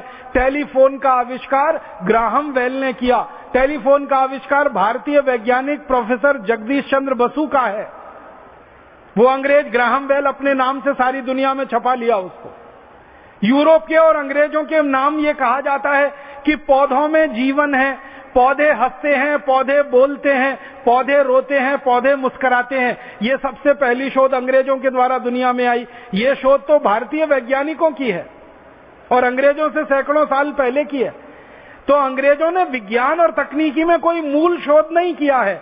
दूसरे देशों में जो शोध हुए हैं उनको चुरा चुरा कर अपने नाम से प्रकाशित किया है। हम तो ऐसे एक मुश्किल में फंस गए कि जब अंग्रेज सारी दुनिया को ये कह रहे थे कि ये विज्ञान की शोध हमने की, ये विज्ञान की शोध हमने की, अगर उस समय भारत आजाद होता तो अंग्रेज सारी दुनिया के सामने झूठे सिद्ध हो जाते और हम उनके मुकाबले खड़े होकर कहते कि झूठ मत बोलो, ये शोध तो पहले भारत में हुई है और इस शताब्दी में हो चुकी है।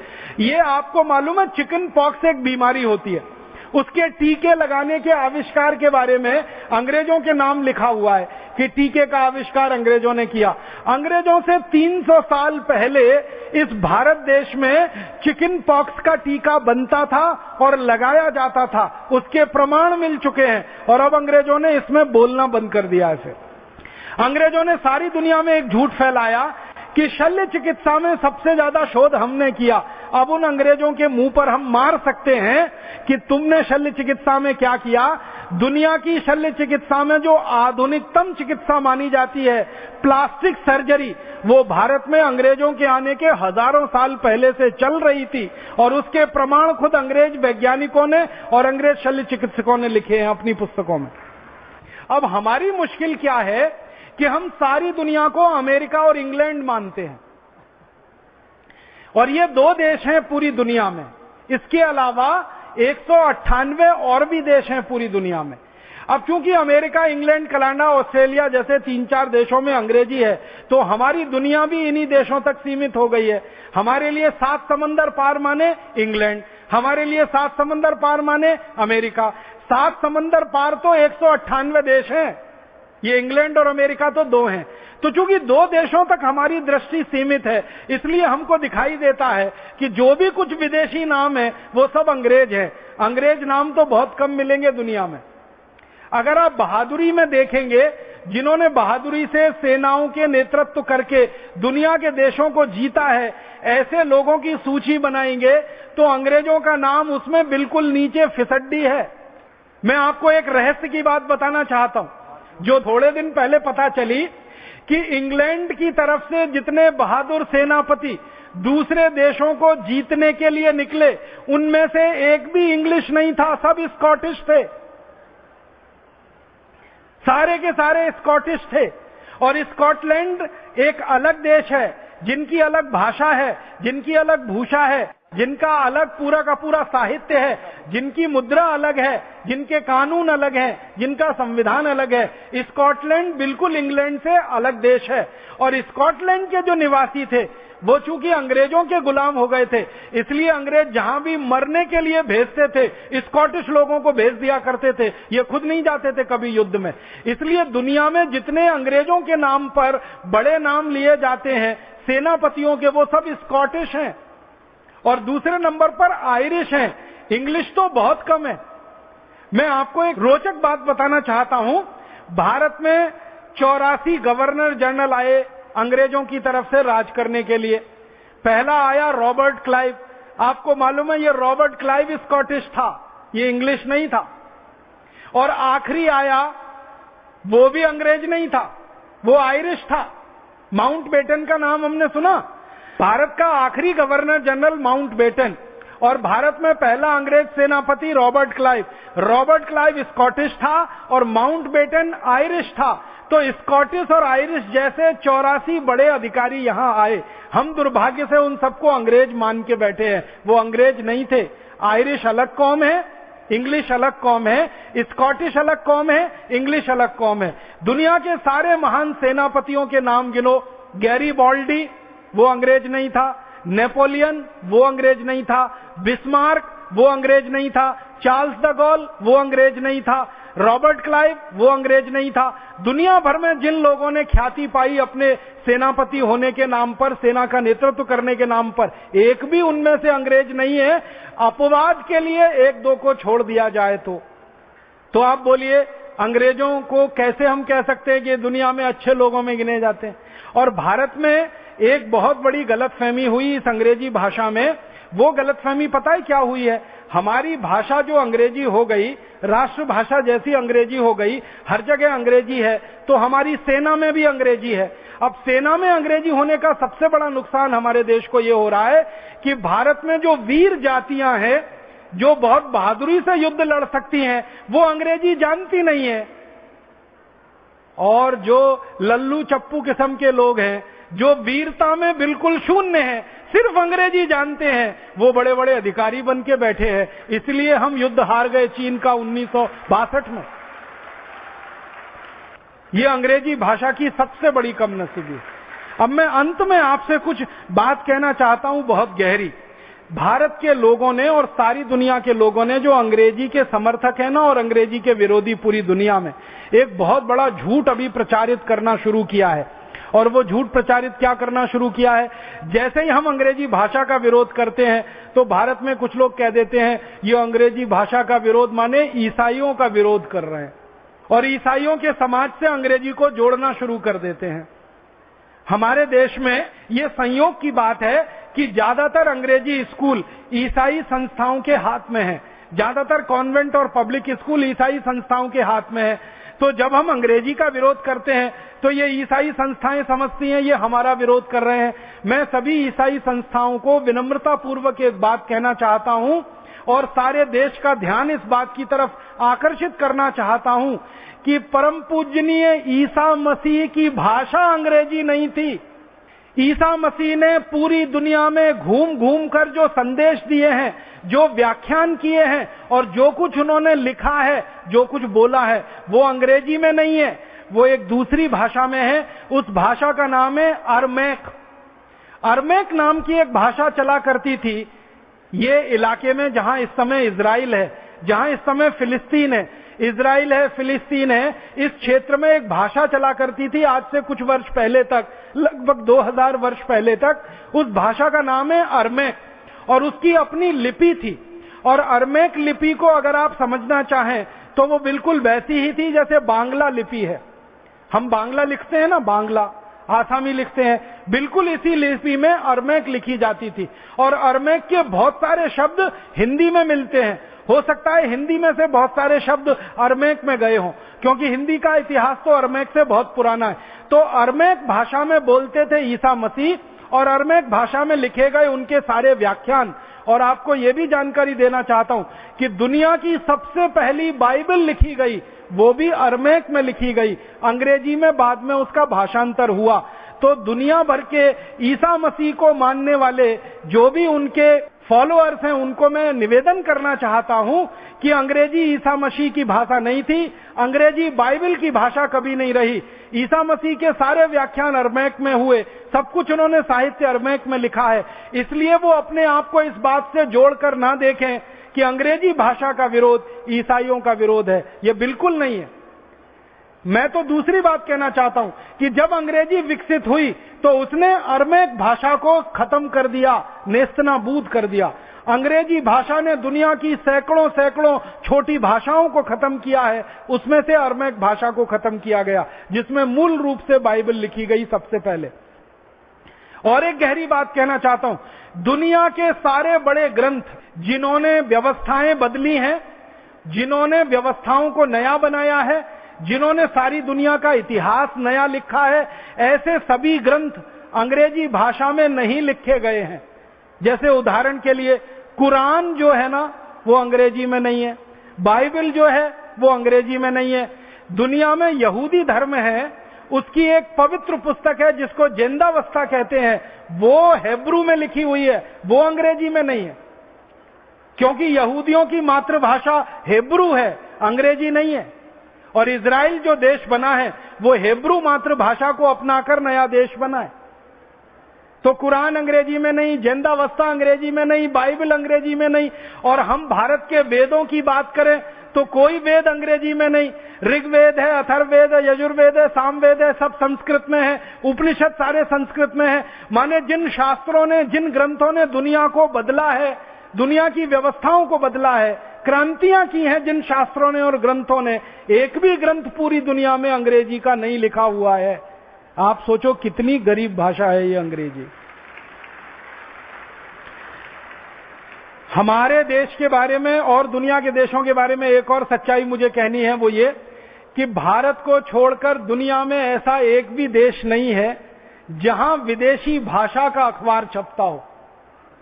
परम पूजनीय स्वामी जी एक बार अक्सर हमको कहते रहते हैं हर बार कि भारत छोड़कर दुनिया का ऐसा कोई देश नहीं है जो अपनी मातृभाषा में अपने बच्चों को नहीं पढ़ाता हो। माने भारत अकेला देश है जो विदेशी भाषा में अपने बच्चों को पढ़ाता है। अब इसमें एक चीज और जोड़ दीजिए, भारत दुनिया का अकेला देश है जहां विदेशी भाषाओं के अखबार छपते हैं और बिकते हैं। भारत को छोड़कर दुनिया के किसी देश में विदेशी भाषाओं के अखबार बिकते नहीं है। छपते तो हैं लेकिन मिलते नहीं है आसानी से। फ्रांस में जाएंगे, फ्रेंच के ही अखबार मिलेंगे, अंग्रेजी का अखबार ढूंढते हुए आप परेशान हो जाएंगे। स्विट्जरलैंड में जाएंगे, सब अखबार स्विस में मिलेंगे, अंग्रेजी का अखबार ढूंढते परेशान हो जाएंगे। जर्मनी में जाएंगे, चीन में जाएंगे, जापान में जाएंगे, सब जगह अखबार मिलेंगे उनकी मातृभाषा के, बिकेंगे, छपेंगे, मिलेंगे। भारत एक अकेला देश है जहां कहीं भी चले जाइए अंग्रेजी के अखबार तो जरूर मिल जाएंगे। दिल्ली में मिल जाएंगे, यहां हरिद्वार में मिल जाएंगे, आगरा है, बरेली है, छोटे छोटे शहरों में मिल जाएंगे। बहुत शर्मनाक है ये स्थिति कि हमारे यहाँ विदेशी भाषा के अखबार हर जगह मिल जाएं और दुनिया के किसी भी देश में जाएं तो विदेशी भाषा का कोई अखबार ना मिले। और पता चला कि हमारे देश में तो नीतियां भी ये अंग्रेजी अखबार के मालिकान ही बनवाते हैं और बड़े अखबारों में विज्ञापन भी अंग्रेजी अखबारों को ही मिलते हैं। और चूंकि विज्ञापन ज्यादा अंग्रेजी अखबारों को मिलते हैं इसलिए नीतियां बनवाने में उनकी बड़ी महत्वपूर्ण भूमिका है। और भारत के जो नीति निर्धारक हैं, अधिकारी और नेता, ये ज्यादातर अंग्रेजी अखबार पढ़ते हैं और वो उसी से प्रभावित होकर नीतियां बनाते हैं। इसलिए आम आदमी के जीवन से जुड़ी हुई कोई समस्या का समाधान भारत की नीतियों में नहीं मिलता, व्यवस्थाओं में नहीं मिलता। मैं एक दो छोटी सी कुछ गहरी और दिल की बात आपसे कहना चाहता हूं, वो ये भारत के बारे में एक बहुत गहरी बात जो मुझे बहुत चुभती है, वो ये कि आजादी जब नहीं मिली थी तब इस देश में गुलामी थी और 565 छोटे छोटे राज्य हुआ करते थे। आजादी मिल गई, आजादी आ गई और 565 राज्यों के अब 33 राज्य बन गए। लेकिन आपको सुनकर बहुत दुख होगा कि जब भारत आजाद नहीं था तो 565 राज्यों की मूल भाषा स्थानीय भाषा हुआ करती थी, मातृभाषा हुआ करती थी, अंग्रेजी किसी राज्य में नहीं चलती थी। लेकिन भारत जब आजाद हो गया तो भारत में मूल भाषा, मातृभाषाएं पूरी तरह से खत्म कर दी गई और हर जगह अंग्रेजी अंग्रेजी अंग्रेजी हावी हो गई।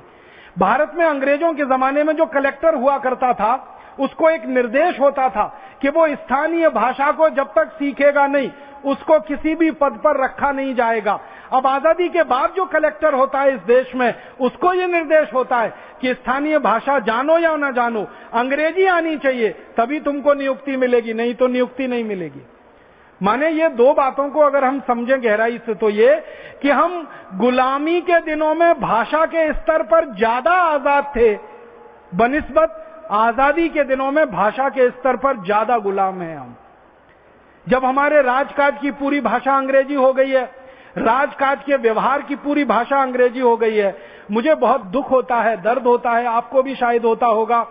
आजाद भारत के, स्वतंत्र भारत के राष्ट्रपति अंग्रेजी में संदेश देते हैं, आजाद भारत के प्रधानमंत्री अंग्रेजी में बात करते हैं, आजाद भारत के प्रधानमंत्री संसद में अंग्रेजी बोलते हैं, संसद के बाहर अंग्रेजी बोलते हैं, राष्ट्रपति संसद में अंग्रेजी बोलते हैं, संसद के बाहर अंग्रेजी बोलते हैं, भारत के सांसद अंग्रेजी में बात करते हैं संसद में, संसद के बाहर अंग्रेजी में बात करते हैं, विधायिकाओं के विधायक अंग्रेजी में बात करते हैं, विधायिकाओं के अंदर बात करते हैं, विधायिकाओं के बाहर बात करते हैं। हमारे देश की अदालतों में न्याय जिसको चाहिए, वादी हो या प्रतिवादी, वो अंग्रेजी में बेचारा पूरी बहस को टुकुर टुकुर देखता रहता है। जैसे बकरे को हलाल करते समय बकरा अपनी आंखों से देखता रहता है टुकुर टुकुर, ऐसे न्याय की अदालत में खड़ा हुआ हमारे देश का कोई न्याय पाने वाला व्यक्ति पूरी बहस को अंग्रेजी में देखता रहता है, न उसके समझ में आती है, न उसके पल्ले पड़ती है। उसका वकील अंग्रेजी में बोल रहा है, सामने वाला वकील अंग्रेजी में जवाब दे रहा है, न्यायाधीश अंग्रेजी में सवाल कर रहा है, अंग्रेजी में जवाब दे रहा है, अंग्रेजी में पूरा का पूरा वो न्याय का फैसला लिख रहा है, वो फैसले की छपाई अंग्रेजी में हो रही है और वो न्याय पाने वाले के हाथ में दे दी जाती है। भाई तुम इसको पढ़ लो और समझ लो। क्या पढ़ेगा, क्या समझेगा? क्योंकि 1 करोड़ से भी कम लोग अंग्रेजी जानते हैं, समझते हैं। बहुत दुख होता है जब हम बाजारों में जाते हैं, दुकानों पर नाम पट्टिकाएं अंग्रेजी में लिखी गई हैं, दुकानों पर मिलने वाली वस्तुओं के नाम अंग्रेजी में लिखे गए हैं। हम इस देश में गलियों में द्वारों पर घूमते रहते हैं, द्वारों के बाहर नाम पट्टिकाएं अंग्रेजी में है, द्वारों की गलियों के नाम अंग्रेजी में है, सड़कों के नाम अंग्रेजी में है। सरकार ने आज तक वो नाम नहीं बदले हैं। कहीं कर्जन रोड है, कहीं लॉरेंस रोड है, कहीं मैकडॉवल रोड है, तो कहीं पैथिक लॉरेंस रोड है, तो कहीं लिलिथगो रोड है, तो कहीं डलहौजी रोड है, तो कहीं डलहौजी नगर है, तो कहीं वास्को डिगामा नगर है। कहीं कहीं इस देश में शर्मनाक स्थिति है कि कर्जन जिसने भारत का बंटवारा किया हिंदू मुसलमान के आधार पर, उसके नाम से भवन है, उसके नाम से रियासतें हैं, उसके नाम से गलियां हैं, उसके नाम से सड़कें हैं। तो हर जगह अंग्रेजी अंग्रेजी अंग्रेजी छाई हुई है। इससे भी ज्यादा दुख होता है, तकलीफ होती है कि भारत के किसान जो खेती करते हैं उनको बीज दिए जाते हैं, तो बीज बेचने वाली कंपनियां जो पैकेट बनाती हैं वो पैकेट सब अंग्रेजी में लिखे जाते हैं। दवा छिड़कनी है अगर किसी किसान को कीटनाशक, तो दवा के ऊपर जो संदेश लिखे जाते हैं वो अंग्रेजी में लिखे जाते हैं। खाद की जो बोरियां होती हैं उस पर अंग्रेजी भाषा छपी होती है, लिखी रहती है। कोई किसान अंग्रेजी जानता नहीं है, कोई किसान अंग्रेजी समझता नहीं है, लेकिन उसको बेची जाने वाली कीटनाशक दवाएं, उसको बेचे जाने वाले बीज, उसको बेचे जाने वाला खाद, सब कुछ अंग्रेजी अंग्रेजी अंग्रेजी में होता है। उसका दुष्परिणाम क्या होता है?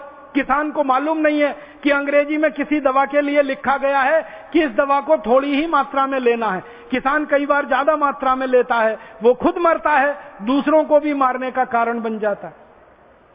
साधारण लोग हमारे देश में सरकारी दफ्तरों के चक्कर काटते रहते हैं, अंग्रेजी भाषा में उनसे बातें की जाती हैं, उनको खतो किताबत अंग्रेजी भाषा में की जाती है। तो ऐसी स्थिति जब पूरे देश में हो तो हमें इस भाषा के स्तर की गुलामी को तो अब उखाड़ के ही फेंकना पड़ेगा। मेरे मन में तो एक ही बात है कि जैसे अंग्रेजों को उखाड़ कर फेंका, वैसे अब अंग्रेजी को उखाड़ कर फेंकना है। यही एक काम बाकी है जो हमारे शहीदों के, क्रांतिवीरों के सपनों से जुड़ा हुआ है। और ये भारत स्वाभिमान का अभियान चाहता है कि सारे देश में से अंग्रेजी हटे। तो आप बोलेंगे अंग्रेजी कहां कहां से हटे? मैं निवेदन करना चाहता हूं, अंग्रेजी हमारी अदालतों से हटे, अंग्रेजी हमारी शिक्षा व्यवस्था में से हटे, अंग्रेजी हमारी शासन व्यवस्था में से हटे, अंग्रेजी हमारे कारखानों से हटे, अंग्रेजी हमारी फौज में से हटे, अंग्रेजी हमारी प्लाटून में से हटे, अंग्रेजी हमारे वैज्ञानिक संस्थानों से हटे, अंग्रेजी हमारे कृषि संस्थानों में से हटे, अंग्रेजी हमारे रोजमर्रा के जीवन में काम आने वाली सरकारी संस्थाओं में से हटे। इन सभी जगह से अंग्रेजी हटाई जाए। तो आप बोलेंगे कहां भेजा जाए? इसको 7 समंदर पार इसके देश में छोड़कर आया जाए। हमारी जगह से ये अंग्रेजी हटे। या तो ये 7 समंदर पार भेजी जाए अंग्रेजी, या इस अंग्रेजी को पुस्तकालयों में बंद कर दिया जाए, या इस अंग्रेजी को विदेशी भाषा के शिक्षण संस्थानों में दे दिया जाए। विदेशी भाषा के शिक्षण संस्थान खोल दिए जाएं, उनमें अंग्रेजी सीखने और सिखाने का काम चलता रहे, बाकी भारत के हर स्थान से अंग्रेजी हट जाए। तो आप कहेंगे जी कुछ लोगों को अंग्रेजी सीखनी है, जिनको अंग्रेजी सीखनी है वो विदेशी भाषा के शिक्षण संस्थानों में दाखिला ले लेंगे, अंग्रेजी सीख लेंगे। आपने देखा है दिल्ली में बड़े बड़े होर्डिंग्स लगे हैं, बोर्ड लगे हैं, 60 दिन में अंग्रेजी बोलना सीखिए, कोई कहता 30 दिन में अंग्रेजी बोलना सीखिए। अभी यहां हरिद्वार में तो ऋषिकुल चौक पर होर्डिंग लगा है 15 दिन में अंग्रेजी बोलना सीखिए। जब हमारे यहाँ इतने महान महान लोग हैं जो 15 दिन में अंग्रेजी बोलना सिखा सकते हैं, तो 15 साल क्यों बर्बाद करना अंग्रेजी सीखने में? हम तो 15 दिन में सीख लेंगे। ऋषिकुल चौराहे पर बोर्ड लगा हुआ है, वहां जाके भर्ती हो जाएंगे, 15 दिन में कुछ टूटी फूटी अंग्रेजी सीख जाएंगे, और इतनी तो सीख जाएंगे कि अंग्रेजों से बात कर सके, उनको समझा सके, उनकी समझ सके। हमको अंग्रेजी भाषा 15-15 साल पढ़ने की क्या जरूरत है? पहली कक्षा से अंग्रेजी, दूसरी से अंग्रेजी, तीसरी से अंग्रेजी, और अंतिम कक्षा तक अंग्रेजी। ये तो बहुत बड़ा अत्याचार है। और इस अत्याचार में नुकसान पता है क्या होता है? हम भाषा को सीखते सीखते सारा समय बर्बाद कर देते हैं, विषय हम सीख नहीं पाते। हमको गणित सीखना है, हमको दर्शन शास्त्र सीखना है, इतिहास सीखना है, भूगोल सीखना है, हमको भौतिकी सीखनी है, रसायन शास्त्र सीखना है, अन्य अन्य शास्त्र सीखने हैं। लेकिन ये चूंकि सब अंग्रेजी से जुड़े हुए हैं, तो अंग्रेजी सीखने में ही 8-10 साल निकल जाते हैं। फिर इन शास्त्रों को सीखने का जब समय आता है, तो अंग्रेजी के बोझे से इतने लद जाते हैं कि ये शास्त्र छूट जाते हैं, अंग्रेजी आगे आ जाती है। और जो लोग शास्त्र सीख जाते हैं, उनको चूंकि अंग्रेजी नहीं आती है, इसलिए माना जाता है कि ये जिंदगी के हर क्षेत्र में बेकार है। और इसके चक्कर में हमारे देश का एक बड़ा नुकसान हो रहा है। 18 करोड़ विद्यार्थी प्राथमिक कक्षा में भर्ती होते हैं और अंतिम कक्षा तक निकलते निकलते वो 1 करोड़ रह जाते हैं। भारत सरकार कहती है 17 करोड़ विद्यार्थी केवल और केवल इस कारण से फेल हो जाते हैं कि वो अंग्रेजी नहीं जान पाते, नहीं सीख पाते। आप सोचो 17 करोड़ विद्यार्थियों के ऊपर कितना बड़ा अन्याय और कितना बड़ा अत्याचार हो रहा है। ये अन्याय और अत्याचार अब ज्यादा दिन हमें नहीं सहना है। इस अन्याय और अत्याचार के खिलाफ पूरी ताकत और बुलंदी से लड़ना है। भारत स्वाभिमान अभियान इसी काम के लिए समर्पित है और आप सभी भारत स्वाभिमान अभियान के कार्यकर्ता इसी के लिए समर्पित हैं। मैं आपसे निवेदन ये करना चाहता हूं कि आप अपने जीवन से शुरुआत करिए और इस विदेशी भाषा की गुलामी का जो जुआ आपने अपने कंधे पे ओढ़ रखा है, लाद रखा है, इसको एक क्षण में उठाकर फेंक दीजिए। एक झटके से इस गुलामी को हटाइए, अपने जीवन से इसको निकालिए। आप बोलेंगे हम हमारे जीवन से क्या करें, कैसी शुरुआत करें अंग्रेजी को हटाने की? अंग्रेजी को हटाने की सबसे पहली शुरुआत करिए कि आप अपने घर में बच्चों के नाम, बेटे और बेटियों के नाम अंग्रेजी में रखना तत्काल बंद करिए। हमने ऐसी मूर्खता अपने घरों में अपनाई हुई है। बेटे का नाम टिंकू, बेटी का नाम Dimple, Twinkle, Baby, Dabli, Dolly, Daisy, Bablu, Dablu, Bablu, Dablu, पता नहीं क्या क्या नाम है। नामों का अर्थ नहीं मालूम, रखे हुए हैं। मुझे कभी कभी इतनी हंसी आती है। पिताजी का नाम राम प्रसाद, माताजी का नाम गायत्री देवी, बेटे का नाम टिंकू। अभी राम प्रसाद और गायत्री देवी का टिंकू कहां से आया, जरा बताइए। और जिन महानुभावों ने अपने बेटों के नाम टिंकू रखे हुए हैं, उनको हाथ जोड़कर निवेदन कर रहा हूं, आज और अभी ये नाम बदल दें, क्योंकि टिंकू का अंग्रेजी में अर्थ होता है आवारा लड़का। आपका सीधा साधा अच्छा खासा बेटा, आप उसको टिंकू बोल बोल के आवारा बनाना चाहते? नाम बदलिए उसका। अपने पास बहुत सुंदर सुंदर संस्कृत में नाम है, हिंदी में नाम है, मराठी में, तमिल में, तेलुगु में, कन्नड़ में, सब भाषाओं में अच्छे नाम है। तो बच्चों के नाम तत्काल बदल दीजिए और उनको ये टिंकू, पिंकू, डिम्पल, ट्विंकल, बबली, डबली, डबलू इन नामों से बुलाना तुरंत बंद कर दीजिए। यहां से शुरू करिए। फिर दूसरा निवेदन आपसे है वो ये कि अंग्रेजी भाषा को अपने हस्ताक्षर से हटाइए। हम अक्सर पत्र लिखते हैं, हिंदी में लिखेंगे, गुजराती में लिखेंगे, तमिल, तेलुगु में, हस्ताक्षर अंग्रेजी में कर देंगे। तुरंत बंद करिए। सभी भारत स्वाभिमान के कार्यकर्ता अपने हस्ताक्षर मातृभाषा में करें या राष्ट्रभाषा में करें, अंग्रेजी के हस्ताक्षर तत्काल बंद करें। और आपके तो बैंक के खातों में जो हस्ताक्षर आपने दे रखे हैं ना नमूने के रूप में, वो तुरंत जाके बदलवा दें अगर वो अंग्रेजी में है तो। आप बोलेंगे बैंक बदलेगा, बिल्कुल बदलेगा। बैंक को एक निवेदन पत्र दीजिए, आपके हस्ताक्षर का नमूना एक दिन में बैंक बदलने को तैयार है, क्योंकि बैंकों में अब ये नीति है कि हिंदी में लिखे हुए पत्र, हिंदी में हस्ताक्षर किए हुए चेक या ड्राफ्ट बैंक में स्वीकार होते हैं। तो आपके बैंक खातों से हस्ताक्षर का नमूना बदलें। वो हिंदी में करें, मातृभाषा राष्ट्रभाषा में करें। तीसरा काम, आपके घरों के बाहर अगर आपने अंग्रेजी नाम रखे हुए हैं, KN शर्मा, ये शर्मा तो समझ में आता, KN क्या है, AN Sharma, DN Sharma, AB Pathak, AB Shukla, ये AB क्या है, DN क्या है, AN क्या है, पीछे वाला तो समझ में आ रहा है, ये आगे वाला क्या है। पूरा नाम लिखिए ना, दया शंकर शर्मा, कृपा शंकर शर्मा, राम अवध शर्मा, राधे श्याम शर्मा। उसको RS शर्मा क्यों कर रहे हैं, अंग्रेजियत में क्यों जा रहे हैं? तो अपने नामों को नाम पट्टिकाओं से बदलिए। और घरों के नाम अगर आपने कुछ इस तरह से अंग्रेजियत वाले रखे हैं तो वो घरों के नाम हिंदी में करिए, मातृभाषा राष्ट्रभाषा में करिए। और एक कदम आगे बढ़िए, घर के बच्चों को अंग्रेजी में कोई कविता मत सिखाइए, कोई कविता मत सुनाइए। हमारे घरों के बच्चों को हमने ऐसी मूर्खतापूर्ण कविताएं सिखा रखी हैं, rain rain go away, come again another day, little baby wants to play. इसका अर्थ समझो, रेन रेन गो अवे माने बारिश बारिश तुम चली जाओ, कभी भी मत आओ क्योंकि मुझे खेलना है।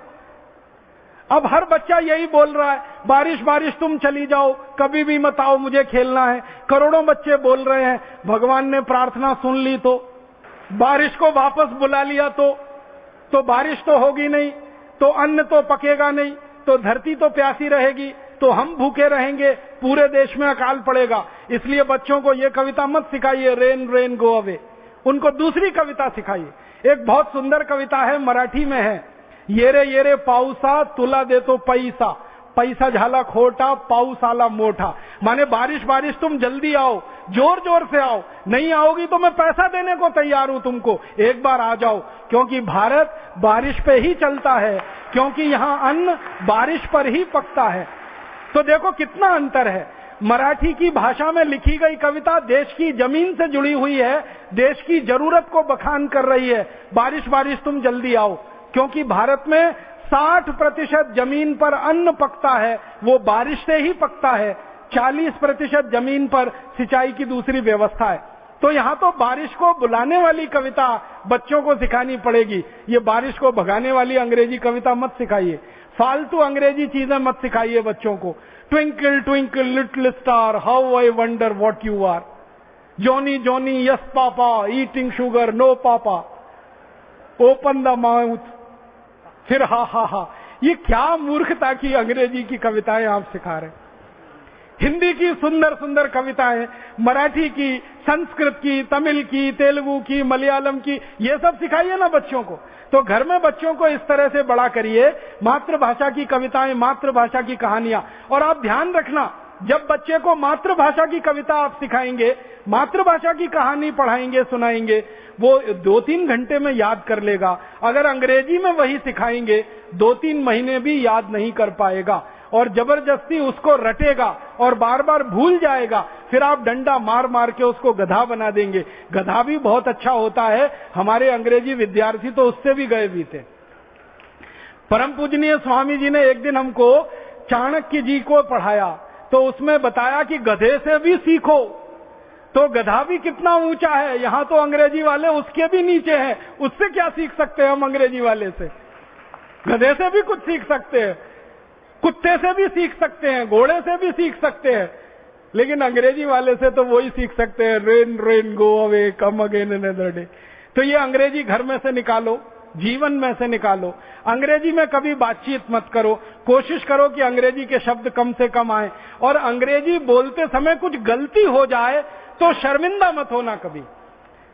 मुझे बहुत बार ऐसा लगता है कि हम लोग अंग्रेजी बोलने की कोशिश करते हैं और उसमें कुछ गलती हो जाती है, और होना वो स्वाभाविक है क्योंकि हमारी मातृभाषा नहीं है, वो विदेशी भाषा है। उसमें गलती हो जाए तो कौन सी ऐसी खास बात है। इसलिए अंग्रेजी में कभी गलती हो जाए तो शर्मिंदा मत करना अपने आप पर। मुझे तो लगता है कि अंग्रेजी में गलती हो जाए तो गर्व करना, क्योंकि वो मातृभाषा नहीं है हमारी, इसलिए गलती हुई तो क्या दिक्कत है उसमें। कभी भी गर्व करना उस पे। मातृभाषा बोलने में गलती हो जाए, राष्ट्रभाषा बोलने में गलती हो जाए तो शर्म आनी चाहिए अपने आप पर। विदेशी भाषा बोलने में गलती हो जाए बिल्कुल शर्म नहीं करना। 1967 में सरकार ने जो कानून बनाया, और जो कानून इतना खतरनाक है कि भारत का एक राज्य भी अगर मना कर दे तो हिंदी लागू नहीं हो सकती और अंग्रेजी हट नहीं सकती। इस कानून को जल्दी से जल्दी बदलवाना है और जरूरत पड़े तो संविधान के अनुच्छेद 343 में संशोधन कराना है और इसके लिए भारत स्वाभिमान की ताकत को बढ़ाना है। जिस दिन हमारी ताकत भारत की राजनीतिक पार्टियों की ताकत से बड़ी हो जाएगी, भारत की सब राजनीतिक पार्टियों के पास कुल मिलाकर 4 करोड़ सदस्य हैं, जिस दिन भारत स्वाभिमान में कुल मिलाकर 5 करोड़ सदस्य हो जाएंगे, उस दिन ये कानून भी बदल जाएगा और संविधान में संशोधन भी हो जाएगा। तो हमारा लक्ष्य बहुत स्पष्ट है कि भारत स्वाभिमान की तरफ से संविधान में जरूरत पड़े तो संशोधन, कानून को तो पूरी तरह से बदल देना है जो 1967 में बना है, और नीतियों को बदल देना है, नियमों को बदल देना है। भारत के अस्पतालों से अंग्रेजी हटानी है, भारत के विश्वविद्यालयों से अंग्रेजी हटानी है, भारत के कृषि संस्थानों से हटानी है, भारत के वैज्ञानिक संस्थानों से अंग्रेजी हटानी है, राजकाज के स्तर पर अंग्रेजी हटानी है।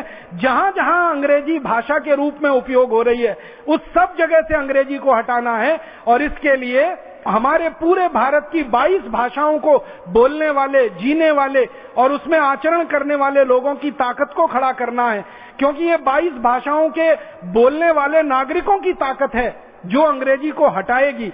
ये 22 भाषाओं के बोलने वाले नागरिकों की हिम्मत है जो अंग्रेजी को भारत से भगाएगी, और ये 22 भाषाओं को बोलने वाले नागरिकों की हिम्मत है जिसके कारण से इस देश से अंग्रेजी को हम 7 समंदर पार वापस भेजेंगे।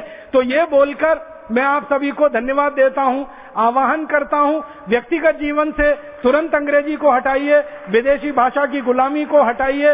इस विदेशी भाषा की गुलामी ने बहुत लंबा समय हमारा ले लिया है, जिसके कारण हम पिछड़ गए हैं। अब ज्यादा हम पिछड़ना नहीं चाहते, तेजी से आगे बढ़ना चाहते हैं। 118 करोड़ भारतवासियों की भाषा, उनकी मातृभाषा, उसको स्थापित करना है, उनको सम्मान दिलाना है, जीवन में उनको अपनाना है, हर स्तर पर उनको स्थापित कराना है। इसी के लिए सारा संघर्ष है और इसी के लिए सारा प्रयास है।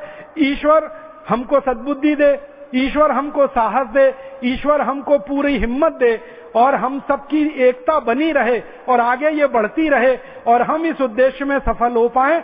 भारत स्वाभिमान का अभियान सारे देश में और दुनिया में ऐसा आदर्श स्थापित करे कि जिन शहीदों के सपनों को 1947 में पूरा नहीं किया गया, उन शहीदों के सपनों को 2014 में हम जरूर पूरा करके दिखाएं। इस भावना के साथ आपका आभार, बहुत धन्यवाद।